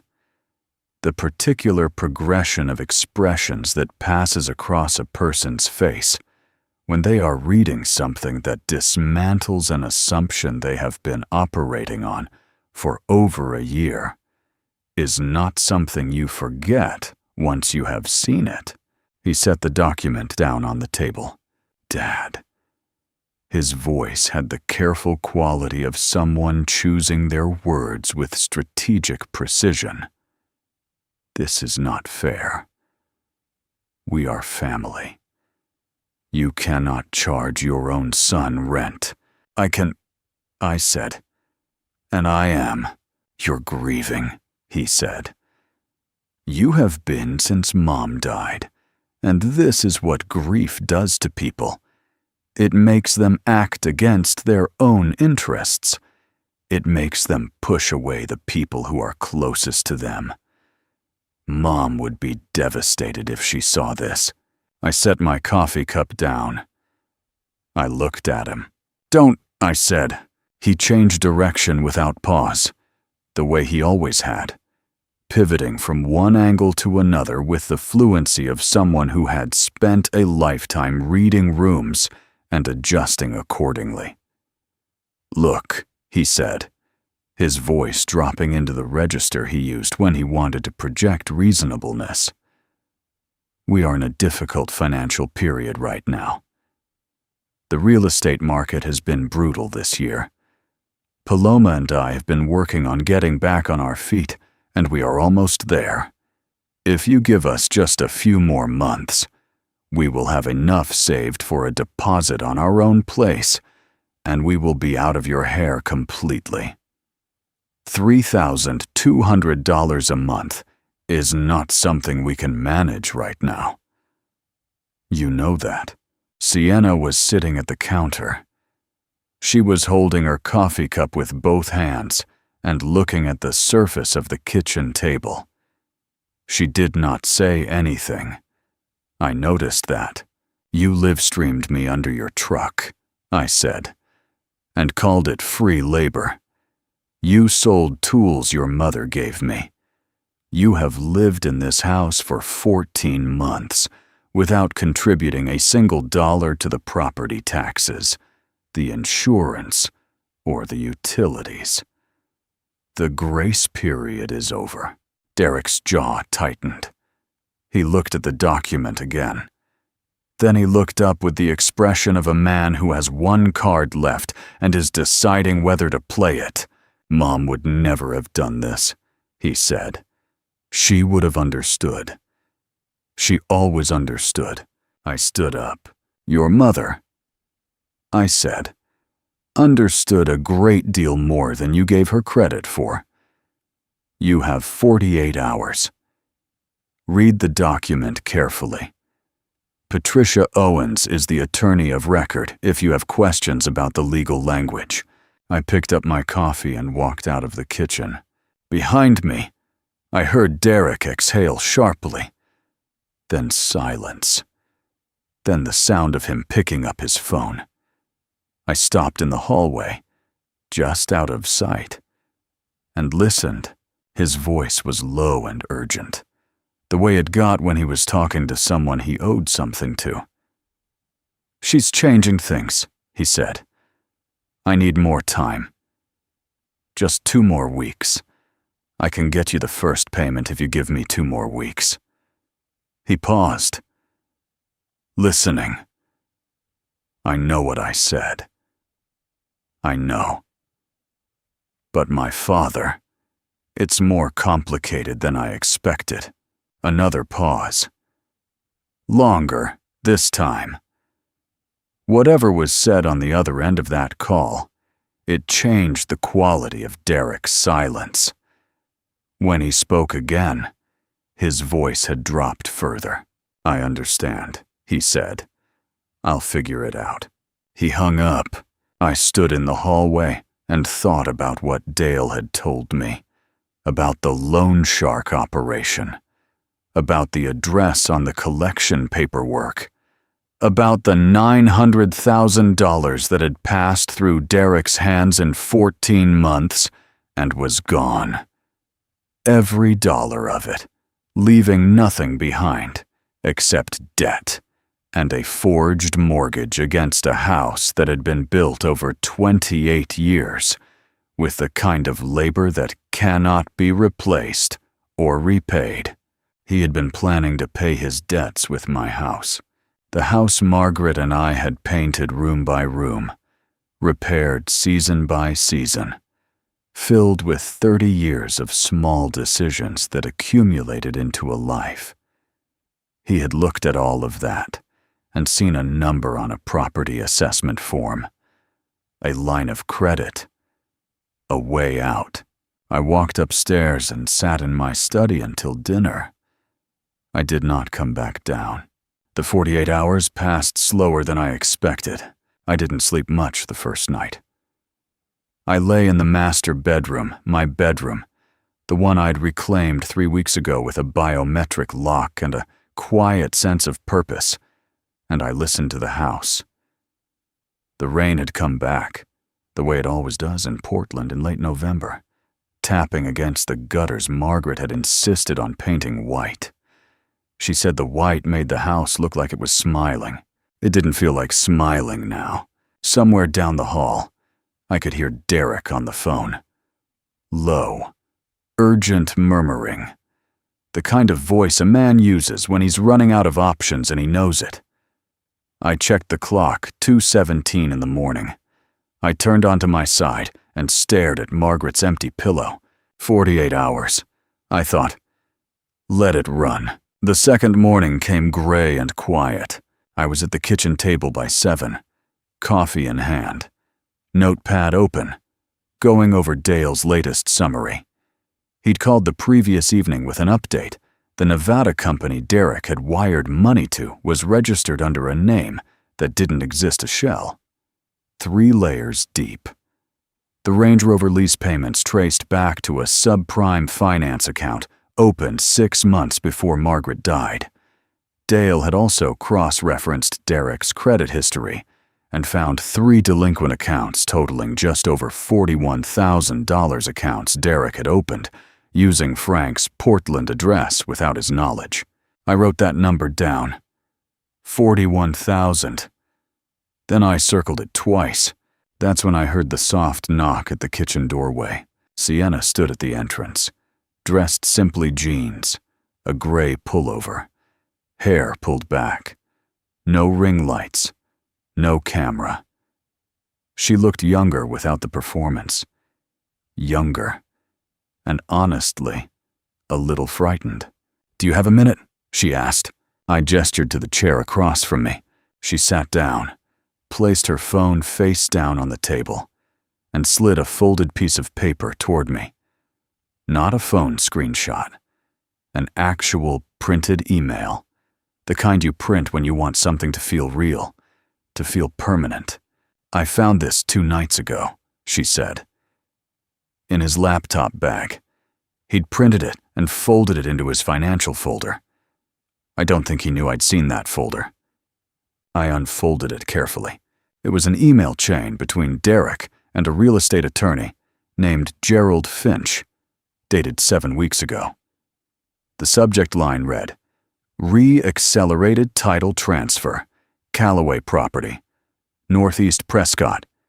In the thread, Derek had written, "My father's health has been declining. We may need to move on this sooner than anticipated. What's the fastest legal pathway if the property owner becomes incapacitated?" Gerald Finch had replied, "Standard conservatorship filing takes 60 to 90 days. Alternatively, if there is an existing durable power of attorney in your favor, a title transfer can be initiated within 10 business days." Derek's final response, "Working on the power of attorney. Stand by." I read it twice. Then I set it down and looked at Sienna. "He told me you'd agreed to all of it," she said, her voice careful but steady. "He said you'd been talking about simplifying things, that you wanted him to handle the property going forward. He said it was your idea." I didn't respond right away.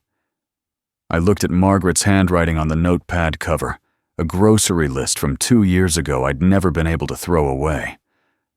Olive oil. Lemons. The good bread from the market on Halsey. "Did you believe him?" I finally asked. Sienna looked at her hands. "I wanted to," she said. "It's easier to believe the person you're with."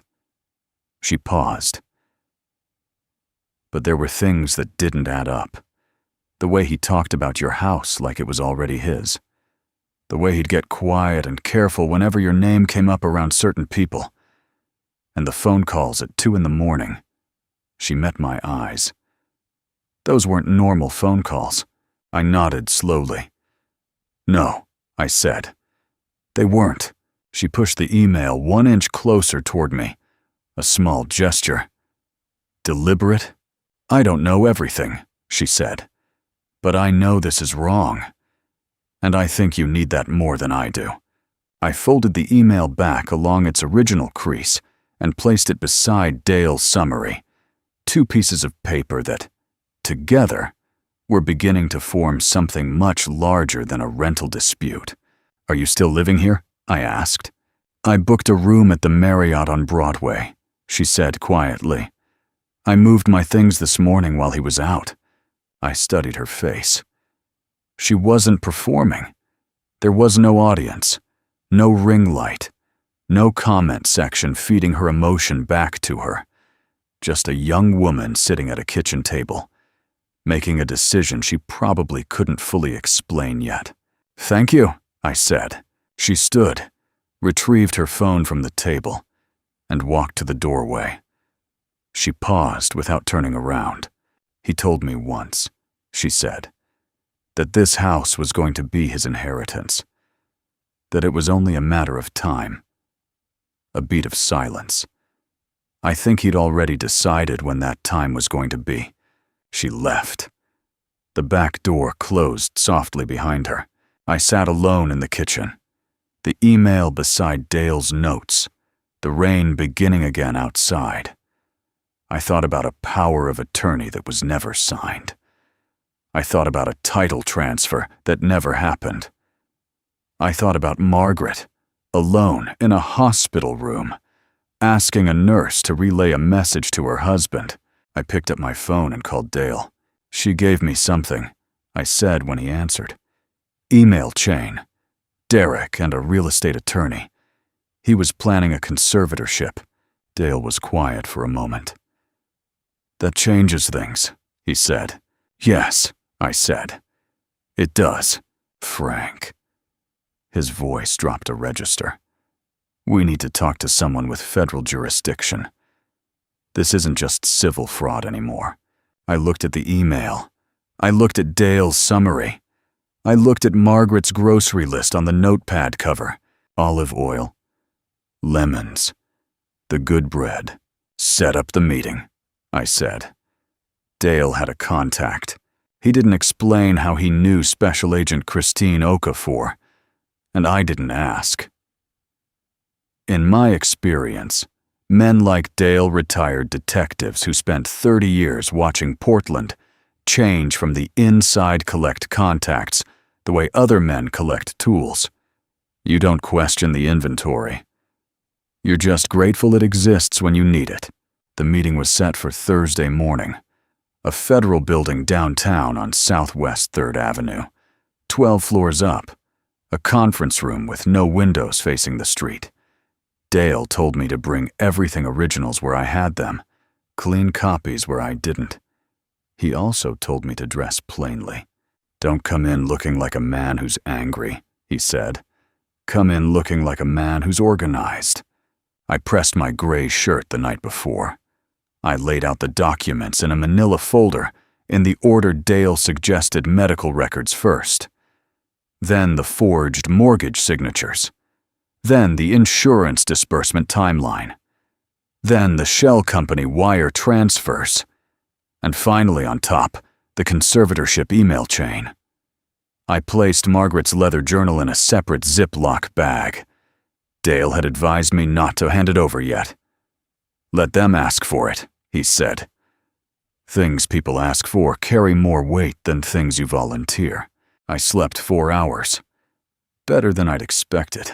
Agent Christine Okafor was not what I'd pictured. I don't know what I'd pictured. Exactly. Something harder. Maybe. Something more official. What I found instead was a woman in her early 40s. Calm and precise, with the kind of stillness that doesn't come from indifference, but from years of hearing difficult things without flinching. She shook my hand once, firmly, and gestured to the chair across from her. Dale sat to my left. A second agent younger, introduced only as Agent Torres, sat to Okafor's right with a legal pad and said almost nothing the entire time. Mr. Calloway, Okafor began. Mr. Mercer has given me a preliminary outline of the situation. Before we go further, I want to be clear about what this meeting is and what it isn't. This is not an investigation briefing. This is a conversation. I'm going to listen. You're going to talk. And at the end, I'll tell you whether what you've brought falls within federal jurisdiction. She folded her hands on the table. Does that work for you? Yeah, I said. Then start from the beginning. So I did. I told her about the Instagram video first, not because it was the most serious thing, but because it was the moment I woke up. I told her about the credit card, the biometric locks, the tow truck, the business card, Sandra Chen's office, the draft will. I told her about Dale's discovery of the forged mortgage documents and the life insurance disbursement. I told her about the $220,000 that had moved through Derek's account into a Nevada shell company in 4 wire transfers over 11 days. When I reached the medical records, the warfarin dosage, the misfiled nurse's note, Margaret's final message, Okafor's expression didn't change, but she stopped writing. She placed her pen flat on the table and looked at me directly. "Read me the nurse's note," she said. I opened the folder, found the copy, and read it aloud in that quiet federal conference room 12 floors above Southwest 3rd Avenue. Patient requested contact with husband. No such order exists. Patient appears distressed. Recommend review of visitor communication protocols. And the handwritten addendum at the bottom. Tell Frank I love him. Tell him to check the toolbox. The room was very still when I finished. Torres had stopped writing too. I placed the conservatorship email chain on the table, last, as Dale had instructed. Okafor read it without speaking, then passed it to Torres. She picked up her pen again. "Mr. Calloway," she said. "What you've described involves at minimum 4 potential federal violations: wire fraud, mortgage fraud, mail fraud, and financial elder abuse under federal statute. The conservatorship correspondence adds a 5th, attempted fraudulent incapacitation of a competent adult for the purpose of property seizure." She paused. "And depending on what the full medical review shows, there may be additional considerations we're not prepared to name in this room today." I understood what she wasn't saying. I had understood it since the night I read Margaret's journal. I had simply needed someone with authority to confirm that I wasn't losing my mind. "How long?" I asked. "To build a proper case, one that holds at arraignment and doesn't get challenged on procedural grounds, we need approximately 2 weeks. During that time, I need you to maintain absolute normalcy at home. No confrontations, no changes. If Derek is monitoring the financial or legal situation, any disruption could trigger flight risk." She looked at me steadily. "Can you do that?" I thought about Derek down the hall, making phone calls at 2 in the morning. I thought about him signing a rental agreement he had no intention of honoring. I thought about a $15,000 funeral advance paid 2 weeks before Margaret died. "I've been doing it for 14 months, I said. 2 more weeks won't break me." Okafor almost smiled.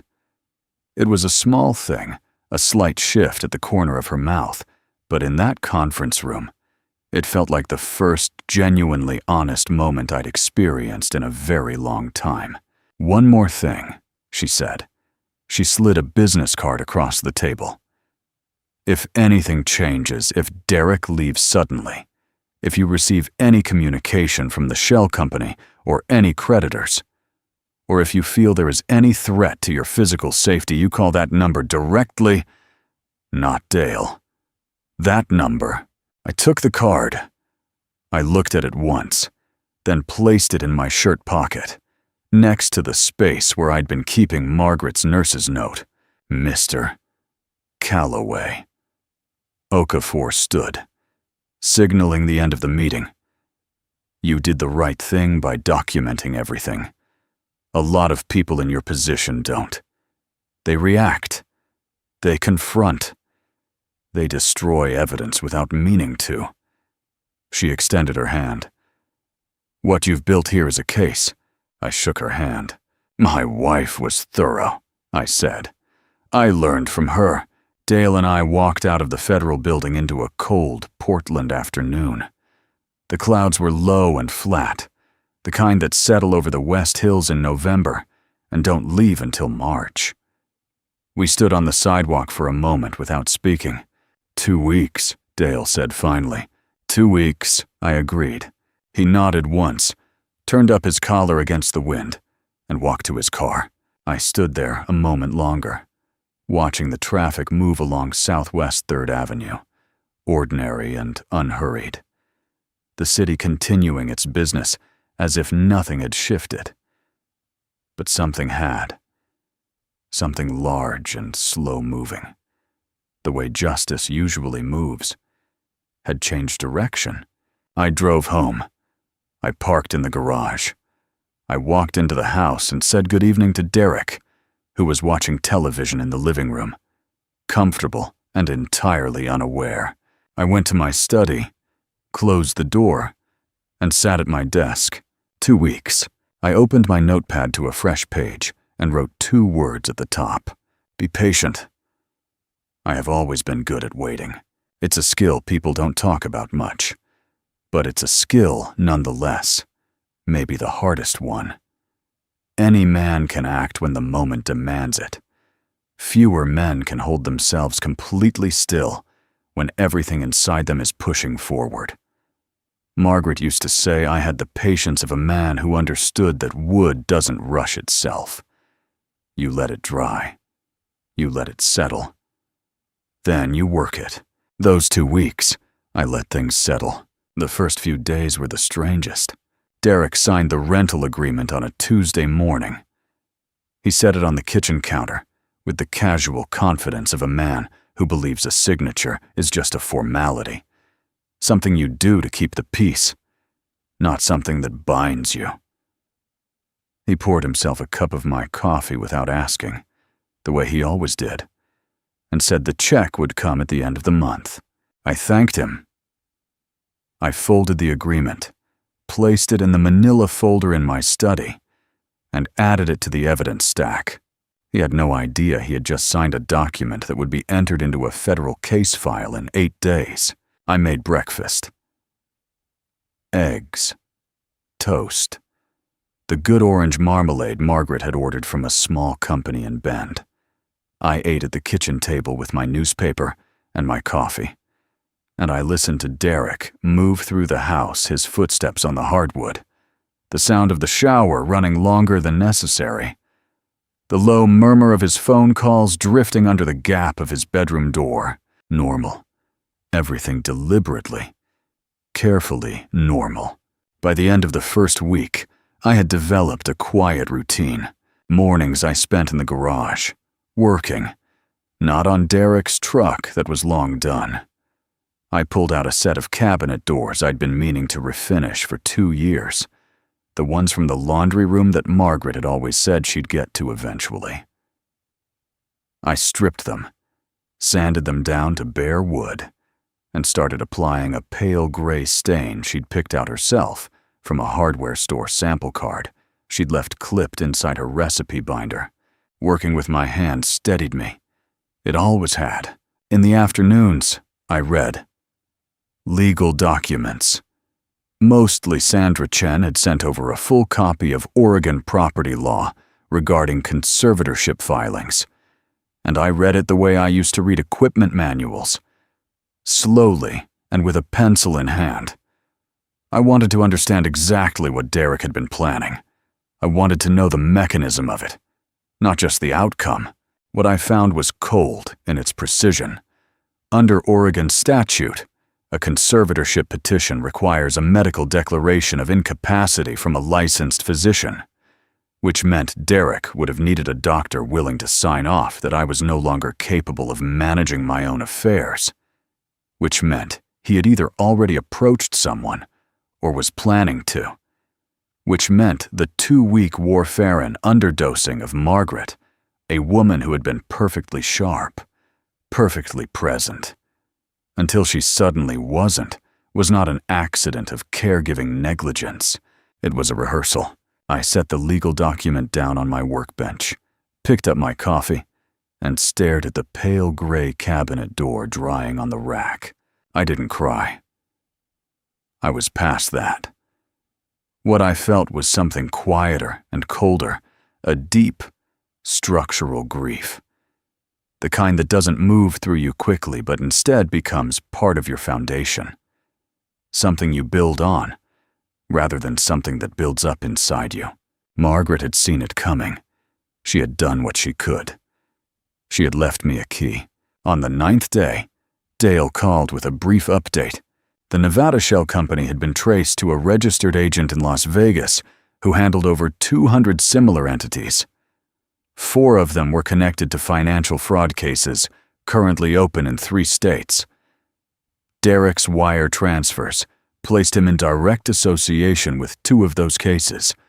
Agent Okafor's team was now coordinating with a Las Vegas field office. "It's bigger than we thought," Dale said. "Derek didn't build this. He was brought into it." I processed that for a moment. "By who?" "The man he owes money to," Dale said. "The one making the 2 in the morning calls." I thought about that for the rest of the afternoon. On the 11th day, I wrote the letter. I'd been thinking about it since the night I read Margaret's journal, this idea that there were things I needed to say to Derek that I would never be able to say out loud in any room that mattered. Not in the kitchen, not in a courtroom, not with lawyers and agents and a judge present. Private things, a father's things. I sat at my desk after dinner, the house quiet around me, and I wrote by hand on plain white paper. "Derek, I don't know at what point you decided that what I had built was yours to take. I've tried to find that moment, the exact one, and I can't. Maybe there wasn't a single moment. Maybe it was gradual. The way erosion works slow, almost invisible, until one day the ground simply isn't there anymore. I want you to know that I am not writing this in anger. Anger passed a long time ago. What I feel now is harder to name. It is something close to grief, but not for the things you took. It is grief for the version of you I believed in for 34 years. For the boy who used to hand me tools in this garage without being asked.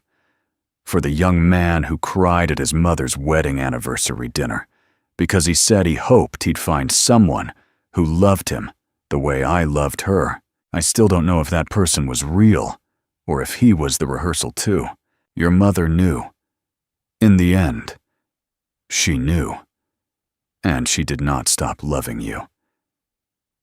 I want you to understand that. She was frightened, and she was hurting, and she still did not write your name in her journal with hatred. She wrote it with sorrow. I am writing this letter so that somewhere, in some form, the full truth of this exists in my own words. Not in a legal document, not in an evidence folder. Just a father, writing to his son. I will not be sending this, Frank. I folded the letter in thirds, placed it in an envelope, wrote nothing on the outside, and put it in the top drawer of my desk beneath Margaret's grocery list. Then I closed the drawer, turned off the lamp, and went to bed.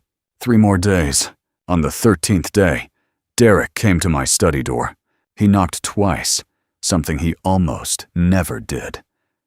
I told him to come in. He stood in the doorway with his hands in his pockets, looking at the room the way people look at spaces they've decided they want, but haven't claimed yet. His eyes moved to the desk, the bookshelf, the window overlooking the backyard. "You doing all right?" he asked. The way he said it, it was less a question than a probe. Testing the temperature. "Fine," I said. "Just reading?" He nodded slowly. His eyes moved once more to the desk drawer, the top one, where the unsent letter sat before returning to my face. "You know," he said, with the careful ease of a man constructing a sentence. "I've been thinking, once things settle down, maybe we could sit down and talk about the long-term plan for the house. What makes sense going forward? For both of us." I looked at him. I thought about the conservatorship email.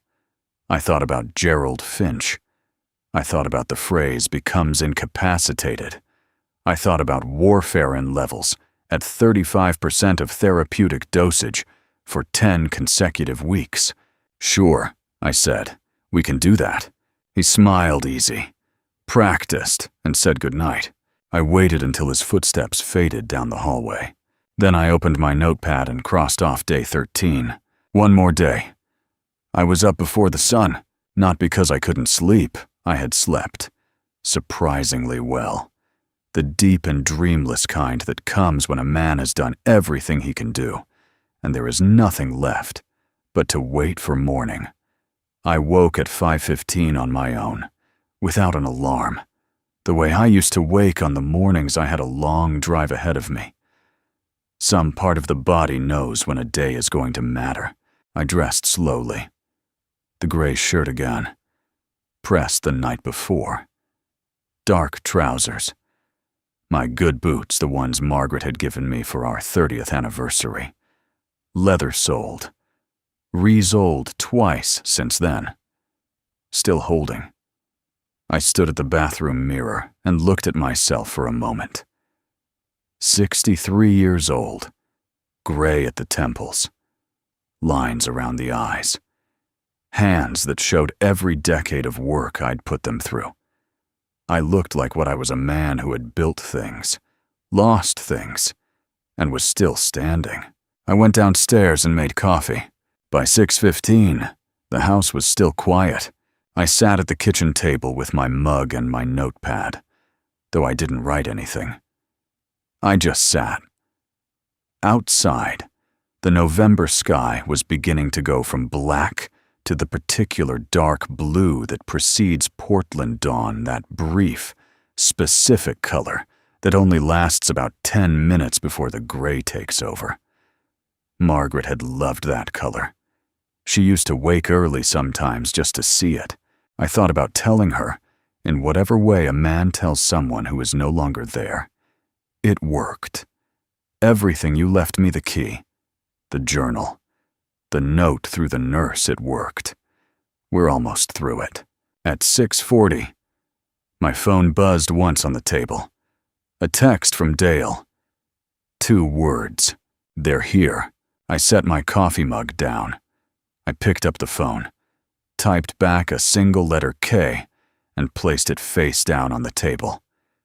Then I folded my hands, looked at the window, and waited. I heard them before I saw them, not loud. Federal arrests, I would learn, are not the way they appear in movies. There was no battering ram, no shouted commands echoing through the street. What I heard instead was the sound of car doors, closing 3 of them, in quick, professional succession, and then the deliberate, unhurried cadence of footsteps on the front porch. The doorbell rang at 6:52. I got up from the kitchen table and walked to the front door. I opened it before they could ring again. Agent Okafor stood on my porch in a dark jacket, her credentials already in hand. Behind her were 2 other agents I didn't recognize, and a Portland Police Bureau officer in uniform. The street behind them held 2 unmarked sedans parked at precise angles along the curb, their engines off. "Mr. Calloway," Okafor said. Calm. Almost quiet. "Agent Okafor." I stepped back and held the door open. "He's upstairs. Second door on the left."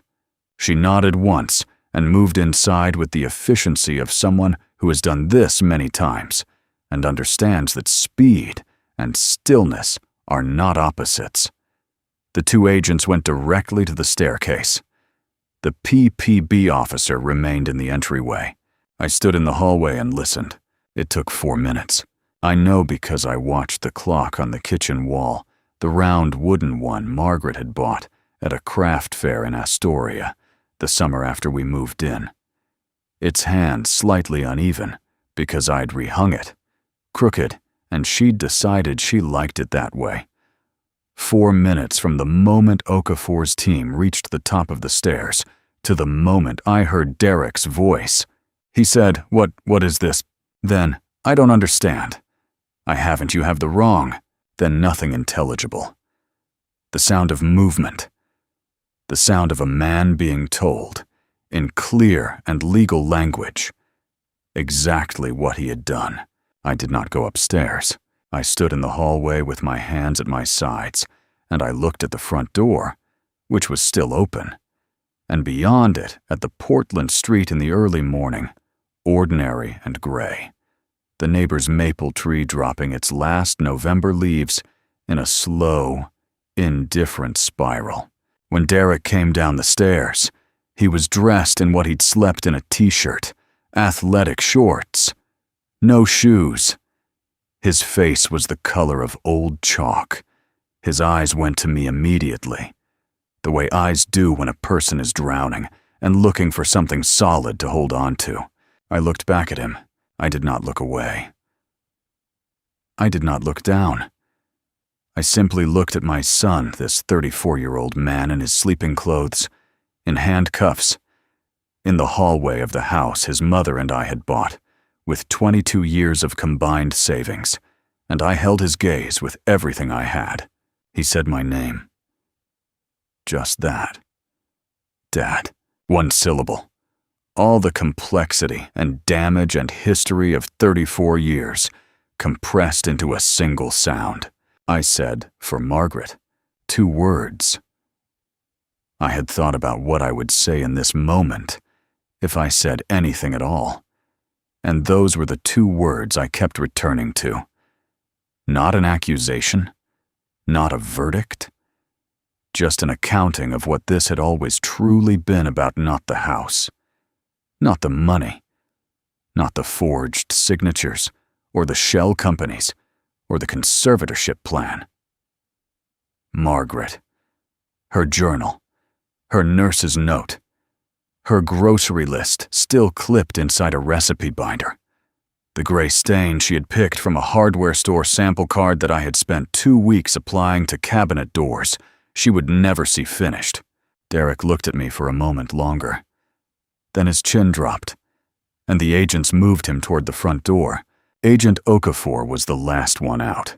She paused in the doorway, her hand on the frame, and turned back to face me. "We'll be in contact within 48 hours with next steps," she said. "In the meantime, Dale has your documentation secured. You won't need to do anything." I nodded.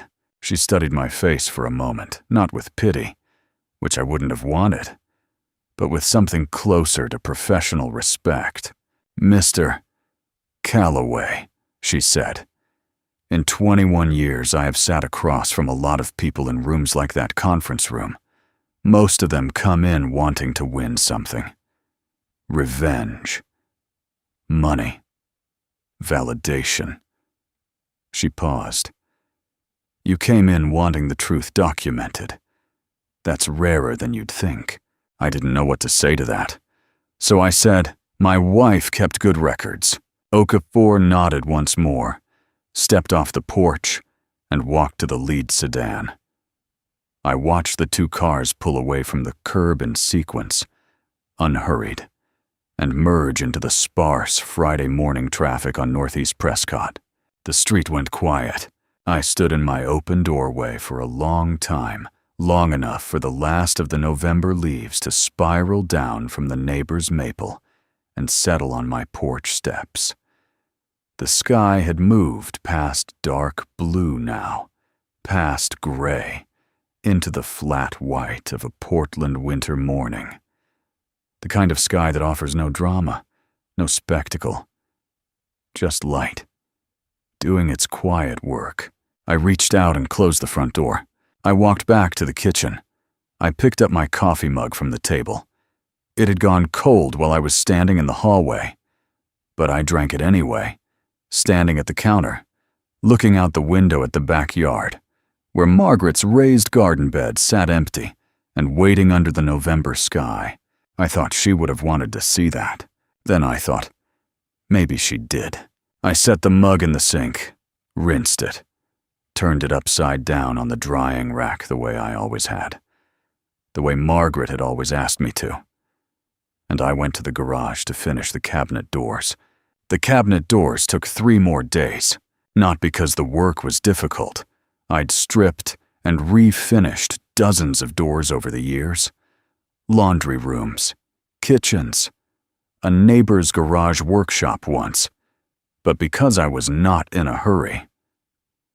For the first time in 14 months, I had no list to work through, no deadline pressing against the back of my neck, no sound of someone else's footsteps moving through my house at 2 in the morning. I had time, and quiet, and Margaret's gray stain. And I used all three slowly and without apology. I worked mornings. I read afternoons. I slept full nights. It sounds simple. It was the hardest thing I'd done in years. Sienna came by on Saturday. I hadn't expected her. I heard a car in the driveway around 11 in the morning and looked out the garage window to see her pulling a rolling suitcase toward the front porch. Not a large one, the kind you carry onto a plane. I set down my brush, wiped my hands on a rag, and went to the door. She looked different from the last time I'd seen her the morning in the kitchen when she'd slid the conservatorship email across the table. That morning, she'd been frightened and deliberate. Now she looked like someone who had made a decision and was living slightly ahead of its consequences. There is a particular kind of exhaustion that comes from finally choosing the right thing after a long time of not choosing it. She wore it plainly. "I left some things in the room," she said. "I just need 20 minutes. "Take your time," I said. She nodded and went inside. I went back to the garage. She was gone in 15 minutes. On her way out, she stopped at the garage door and stood there for a moment, the suitcase handle in her hand, looking at the cabinet doors drying on the rack along the far wall. "What color is that?" she asked. "Pale gray," I said. Margaret picked it. She looked at the doors a moment longer. Then she looked at me. "I didn't know about the medical records," she said. "Or Margaret. I want you to know that. Whatever else I didn't see clearly, and there was a lot I didn't see clearly, I didn't know about that."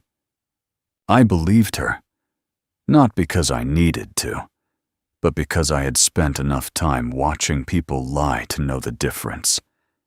Sienna had made choices I wouldn't have made.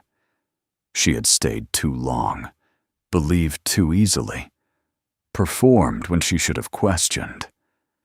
But she had not known about the warfarin. Some things a person carries in their eyes whether they want to or not. And what I saw in hers was the specific horror of someone learning, after the fact. The full weight of what they had been adjacent to. "I know," I said. She exhaled slowly. "I'm sorry," she said. "For the video, for the comments, for all of it." I set my brush down on the workbench and looked at her directly. "You didn't make my son into who he became," I said. "That was a longer process than you were part of. She didn't seem to know what to do with that." She stood for another moment, then picked up her suitcase. "Where are you going?" I asked. Not intrusively. "Just a question. Back to Tucson," she said. "My sister's there." A pause. "I deleted the account." I nodded. "The Instagram account. 2.1 million views. The comment section full of strangers laughing at an old man under a truck. That's your decision to make," I said. "Not mine." She almost smiled, not quite, but close. Then she walked to her car, loaded the suitcase into the trunk, and drove away down Northeast Prescott without looking back. I stood in the garage doorway and watched until her car turned the corner. Then I went back to the cabinet doors. That evening I carried the finished doors into the laundry room and began rehinging them. It is a specific satisfaction. Rehinging a door you've refinished yourself. You have to get the alignment right, hinges level, clearance even at the top and bottom, the door swinging smooth without catching. Margaret had always stood to the side when I did this kind of work, not helping exactly, but present, handing me a screw when I needed one, holding a level, asking whether it was straight yet in a tone that suggested she already knew the answer. I stood in the laundry room alone, holding a cabinet door at the correct angle, and I talked to her out loud for the first time since the night I opened the toolbox. I told her about the federal meeting. I told her about the 2 weeks. I told her about Friday morning and what Derek had said and what I had said back. I told her about Sienna and the gray stain and the way the doors had turned out exactly the color of the sample card she'd clipped to the recipe binder, which I had propped open on the washing machine so I could match it correctly. I told her I'd found the nurse's note. I told her I'd gotten the message. The laundry room was quiet around me, and the cabinet door hung straight and even on its hinges, and the gray stain was exactly right. I tightened the last screw, tested the swing twice, and stood back. "That's level," I heard her say, the way she always had. I picked up my screwdriver and moved on to the next door. Dale called Sunday evening while I was eating dinner. A simple meal soup, bread from the market on Halsey, the good kind Margaret used to buy. I had started buying it again. "Arraignment is set for Tuesday," he said. Sandra Chen has already filed a motion to freeze Derek's remaining accounts, pending civil litigation. The Nevada company has been formally dissolved by the FBI's Financial Crimes Unit. The Las Vegas office made 2 additional arrests Friday afternoon, the men Derek owed money to. I set my spoon down. "Both of them. Both," Dale said. I thought about the 2 in the morning phone calls. I thought about Derek's face in the hallway, chalk pale, barefoot, the practiced confidence entirely gone. "The civil case will take time," Dale continued. "Could be 18 months, could be longer. But Sandra is confident about the mortgage recovery. The insurance money is more complicated that goes through the estate, and there are federal claimants ahead of you." "I know," I said. "That's all right." "Frank." Dale paused the way he did when he was choosing his words. "You understand you may not recover everything." "I know," I said again. "And you're all right with that." I looked at my soup. I looked at the bread from the market on Halsey. I looked at the laundry room doorway down the hall, where I could just make out the pale gray of the cabinet doors in the evening light. "I built this house with Margaret," I said, "not with money I didn't earn. Whatever comes back, comes back. Whatever doesn't, I already have what I need." Dale was quiet for a moment. "Then, all right," he said simply. The way men of a certain age say, "all right," when they mean something considerably larger.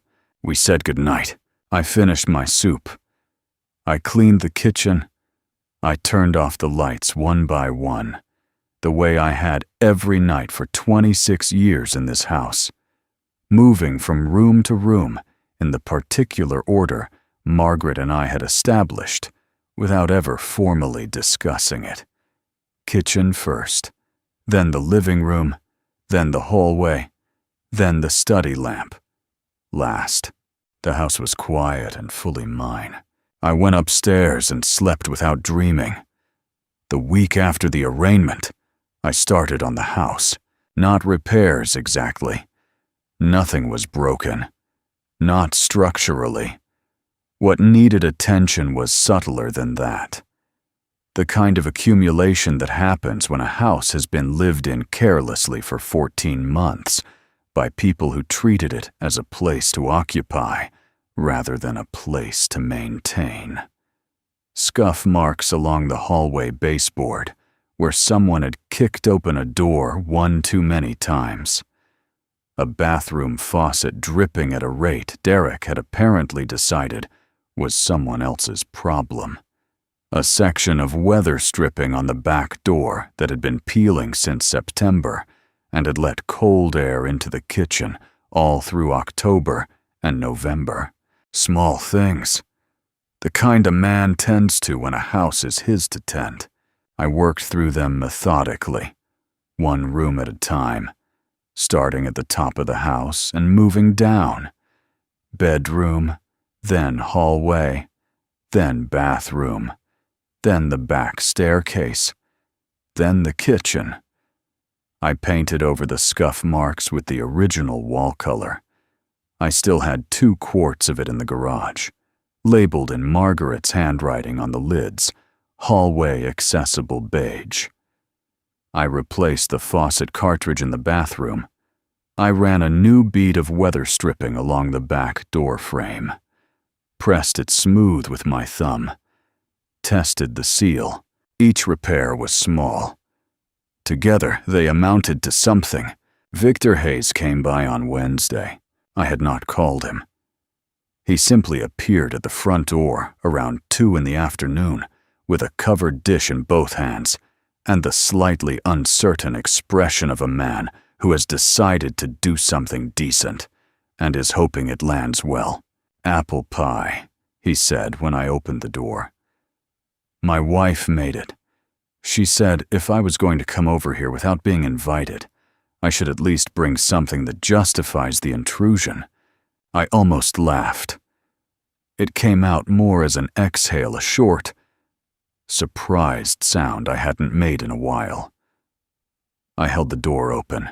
Victor Hayes was somewhere in his late 60s trim, careful in his movements, with the particular ease of a man who had spent decades reading people professionally and had learned to be deliberate about how he presented himself. He was the kind of man Margaret would have liked immediately. She had always had a precise radar for people whose steadiness was real rather than performed. We sat at the kitchen table with coffee and 2 slices of his wife's pie. It was good pie, the crust properly done. Not too sweet. A little cinnamon. "I heard what happened," he said. "I figured you might," I said. "The photography in August," he said. "The man with the clipboard outside your house. I've been thinking about that since you called me." He wrapped both hands around his coffee mug. I should have called the number on my sign immediately instead of just noting it down. "I've been carrying that." I looked at him. "You told me when it mattered," I said. "That's what counts." He nodded slowly, the way men nod when they're accepting something they haven't fully forgiven themselves for yet. I recognized the gesture. I had made it myself, standing in front of a bathroom mirror at 5:15 on a Friday morning. We sat for a while. Victor asked about the house, not the legal situation, but the house itself. Whether I planned to stay. I told him yes, that Margaret and I had chosen the neighborhood deliberately, and I saw no reason to leave it. He told me he'd lived 3 streets over for 19 years, that his wife grew tomatoes in the backyard every summer and always produced more than they could use, and that I should expect a bag of them on my porch every August, whether I wanted them or not. I told him I'd look forward to it. It was the most ordinary conversation I'd had in 14 months. After Victor left, I washed the dishes, our 2 coffee mugs, the 2 small plates, the pie server, and stood at the kitchen sink looking out the window at the backyard. Margaret's raised garden beds sat empty under the November sky, the soil dark and damp from the recent rain, edged with the cedar boards I'd built for her 7 years ago. She had grown tomatoes, too, and herbs basil, flat-leaf parsley, the stubborn rosemary bush in the far corner that came back every year, regardless of what the winter did to it. The rosemary was still there. I could see it from the window, gray-green and unchanged, holding its shape against the cold the way it always had. I dried my hands and went outside. I stood at the edge of the garden bed and looked at the soil for a while. Then I went to the garage, found the garden fork leaning against the back wall where it had always been, and turned the bed over. It didn't need it. The soil was fine. It had been fine for years. But there is something clarifying about the physical act of turning earth. The way it opens and aerates and accepts the work of the fork without resistance. It is honest labor. It asks nothing of you except attention and effort, and it gives back exactly what you put in. I worked until the light began to change that early December shift when the afternoon drops into evening faster than you expect. My hands were dirty, and my back was beginning to register an opinion about the past hour of work. And I was. For the first time since October of the previous year. Something that resembled content. Not happy exactly. Content is different from happy. Happy is weather. Content is climate. I put the garden fork back in the garage, washed my hands at the utility sink, and went inside to make dinner. Thursday brought the first real rain of December. I spent the morning in the study not working, just sitting with a cup of coffee and the sound of rain against the window and the particular quality of indoor quiet that rain creates around a house. There is a version of being alone that is lonely, and a version that is simply solitude. For 14 months, I had confused one for the other. That morning, I understood clearly which one I was in. I opened the top desk drawer. The unsent letter was still there, folded in thirds in its plain white envelope, beneath Margaret's grocery list. I took them both out and set them side by side on the desk. I read the grocery list first. Olive oil. Lemons. The good bread from the market on Halsey. Her handwriting was the same as always, quick, slanted slightly right. The letters of each word connected in one continuous motion, the way she'd written since she was a girl. I read the letter next. The whole thing. Slowly. I had not read it since the night I wrote it, 11 days ago. It held up. It said what I had needed it to say, in the language available to me at the time. I folded it back along its creases, placed it in the envelope, and put it back in the drawer. I did not need to send it. I had never needed to send it. What I had needed was to write it, to sit in a quiet room with a pen and plain paper, and make my own account of what had happened, in my own words, before the legal language and the procedural records and the case files reduced everything to documentation. A man needs to have his own version of the truth, not for anyone else, just for himself. I closed the drawer. Outside, the rain continued against the window. I finished my coffee. I thought about Victor's wife and her August tomatoes. I thought about the rosemary bush, gray-green and unchanged. I thought about the market on Halsey and the good bread, and then because a house does not repair itself, and there was still the matter of a section of crown molding in the living room that had been pulling away from the wall since sometime in September, I got up, went to the garage for my finish nailer, and got back to work. Spring came late that year. March went out cold and gray, the way Portland marches usually do.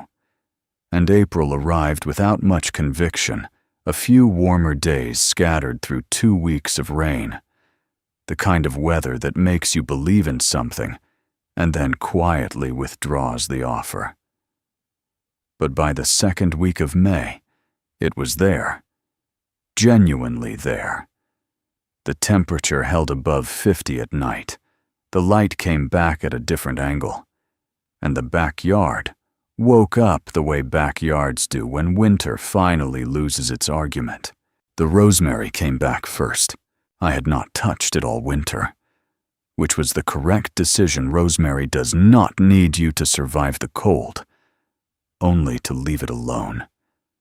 By the first week of April, it was already pushing new growth at the tips, small and bright green against the older gray-green of the established branches.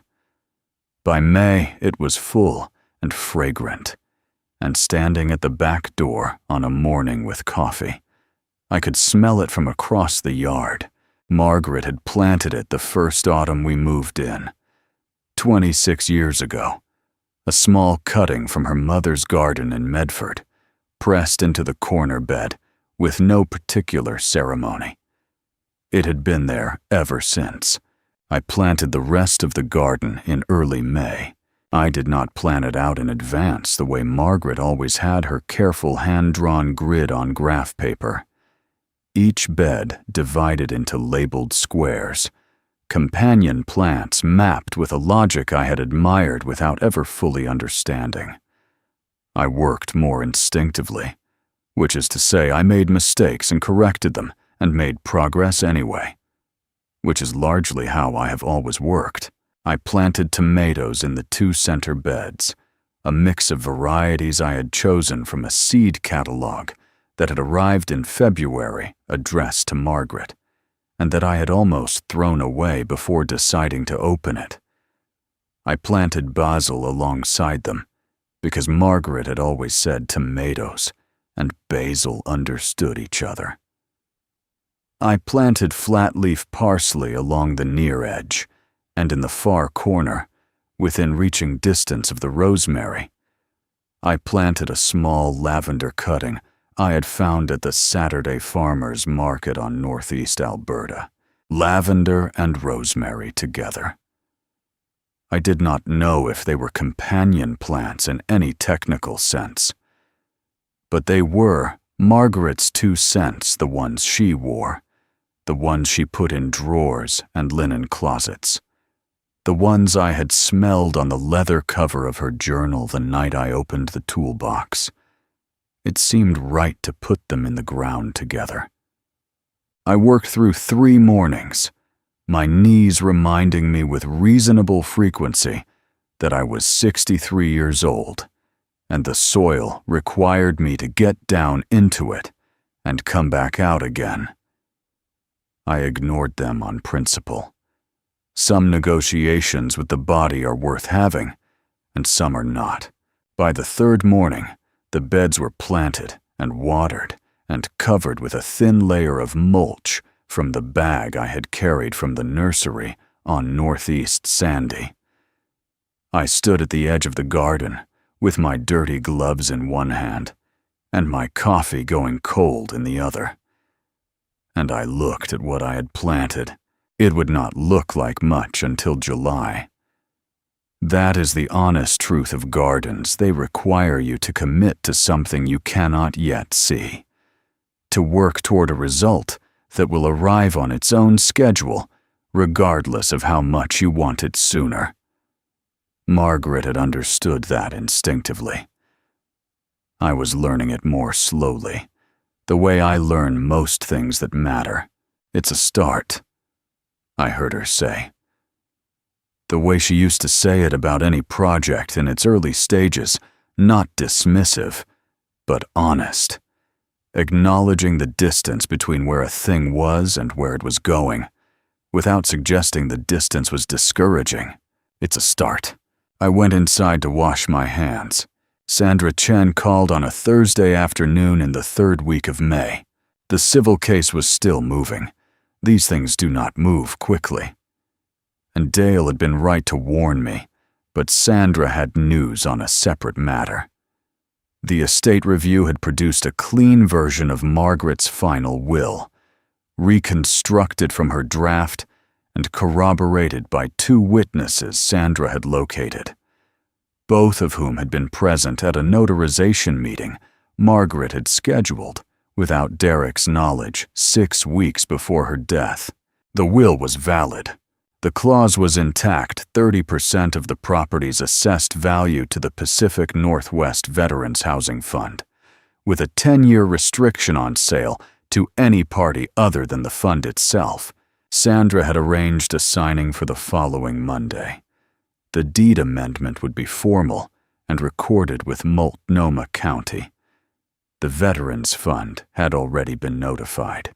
I sat in my study with the phone in my hand for a moment after Sandra said goodbye. 30%. On a house assessed at $1.3 million in the current market. That was $390,000 designated to house veterans in transition, men and women who had come back from places they were sent by a country that did not always make adequate plans for their return. Margaret had read about the fund in a magazine article 2 years before she died. She had torn out the page and kept it in her recipe binder, between the grocery lists and a clipping about perennial gardens. I had found it there in January, when I was looking for the gray-stained sample card. I had not said anything about it to anyone. I had simply read it, refolded it, and placed it back where she had kept it, understanding, without needing to discuss it, why she had put it there. Monday came clear and mild. Sandra Chen's office on Southwest Yamhill was the kind of space that suggested its occupant had been doing careful, serious work for a long time. Books on shelves in genuine order, a desk that held only what was relevant, a window that looked out over the city at the particular angle that made Portland look like it was trying its best. She had 2 copies of the deed amendment prepared. I read through both of them at the conference table. Slowly, the way I had read the legal documents in my study over the winter. Then I picked up the pen. It was a good pen. Heavy. Balanced. The kind that makes the act of signing something feel like what it is, a permanent and deliberate commitment, not a formality. I thought about Margaret at the hardware store, choosing a gray stain from a sample card. I thought about a cutting from her mother's garden in Medford, pressed into a corner bed 26 years ago. I thought about a nurse's handwritten addendum at the bottom of a misfiled note. I thought about the good bread from the market on Halsey. I signed my name. Both copies. Slow and deliberate. The pen strokes the same as they had always been, the 40-year habit that Dale had recognized immediately when he laid the forged documents on his desk. Because a forgery, no matter how careful, cannot replicate the particular weight and rhythm of a man's honest signature. Sandra countersigned as notary, dated both copies, and slid one across the table to me. I picked it up. Multnomah County Deed Amendment. Frank Allen Calloway. Pacific Northwest Veterans Housing Fund. 30%. Recorded and filed. She would be pleased, Sandra said. It was the simplest thing anyone had said to me in a very long time, and it landed with the full weight of its simplicity. Yes, I said. She would. I drove home through the May afternoon with the deed copy on the passenger seat. The cherry trees along Northeast Prescott were in their last week of bloom, the petals beginning to let go in the mild breeze, drifting down across the sidewalk and the parked cars and the front yards of houses where people I mostly knew by sight were living their ordinary lives in the particular privacy of a Tuesday afternoon. I pulled into the driveway and sat in the truck for a moment before going inside. The house looked the way it had always looked. From the outside, the white gutters, the flower boxes Margaret had installed the second spring we lived here. The front porch with the slightly uneven third step that I had repaired twice, and that had developed its own opinion again over the winter. The paint was holding. The weather stripping was new. The crown molding in the living room was flush and tight. It was the same house. It was entirely different. I got out of the truck, walked up the front path, and went inside, in the backyard, through the kitchen window. I could see the garden beds, the soil dark and settled, the first small tomato seedlings beginning to find their way upward in the May light. Slow and green, and entirely certain of where they were going, the rosemary stood in its corner, unchanged and fragrant. 26 years old, and still going. I put the deed copy in the top desk drawer, next to the unsent letter and Margaret's grocery list. Then I went to the kitchen to make dinner.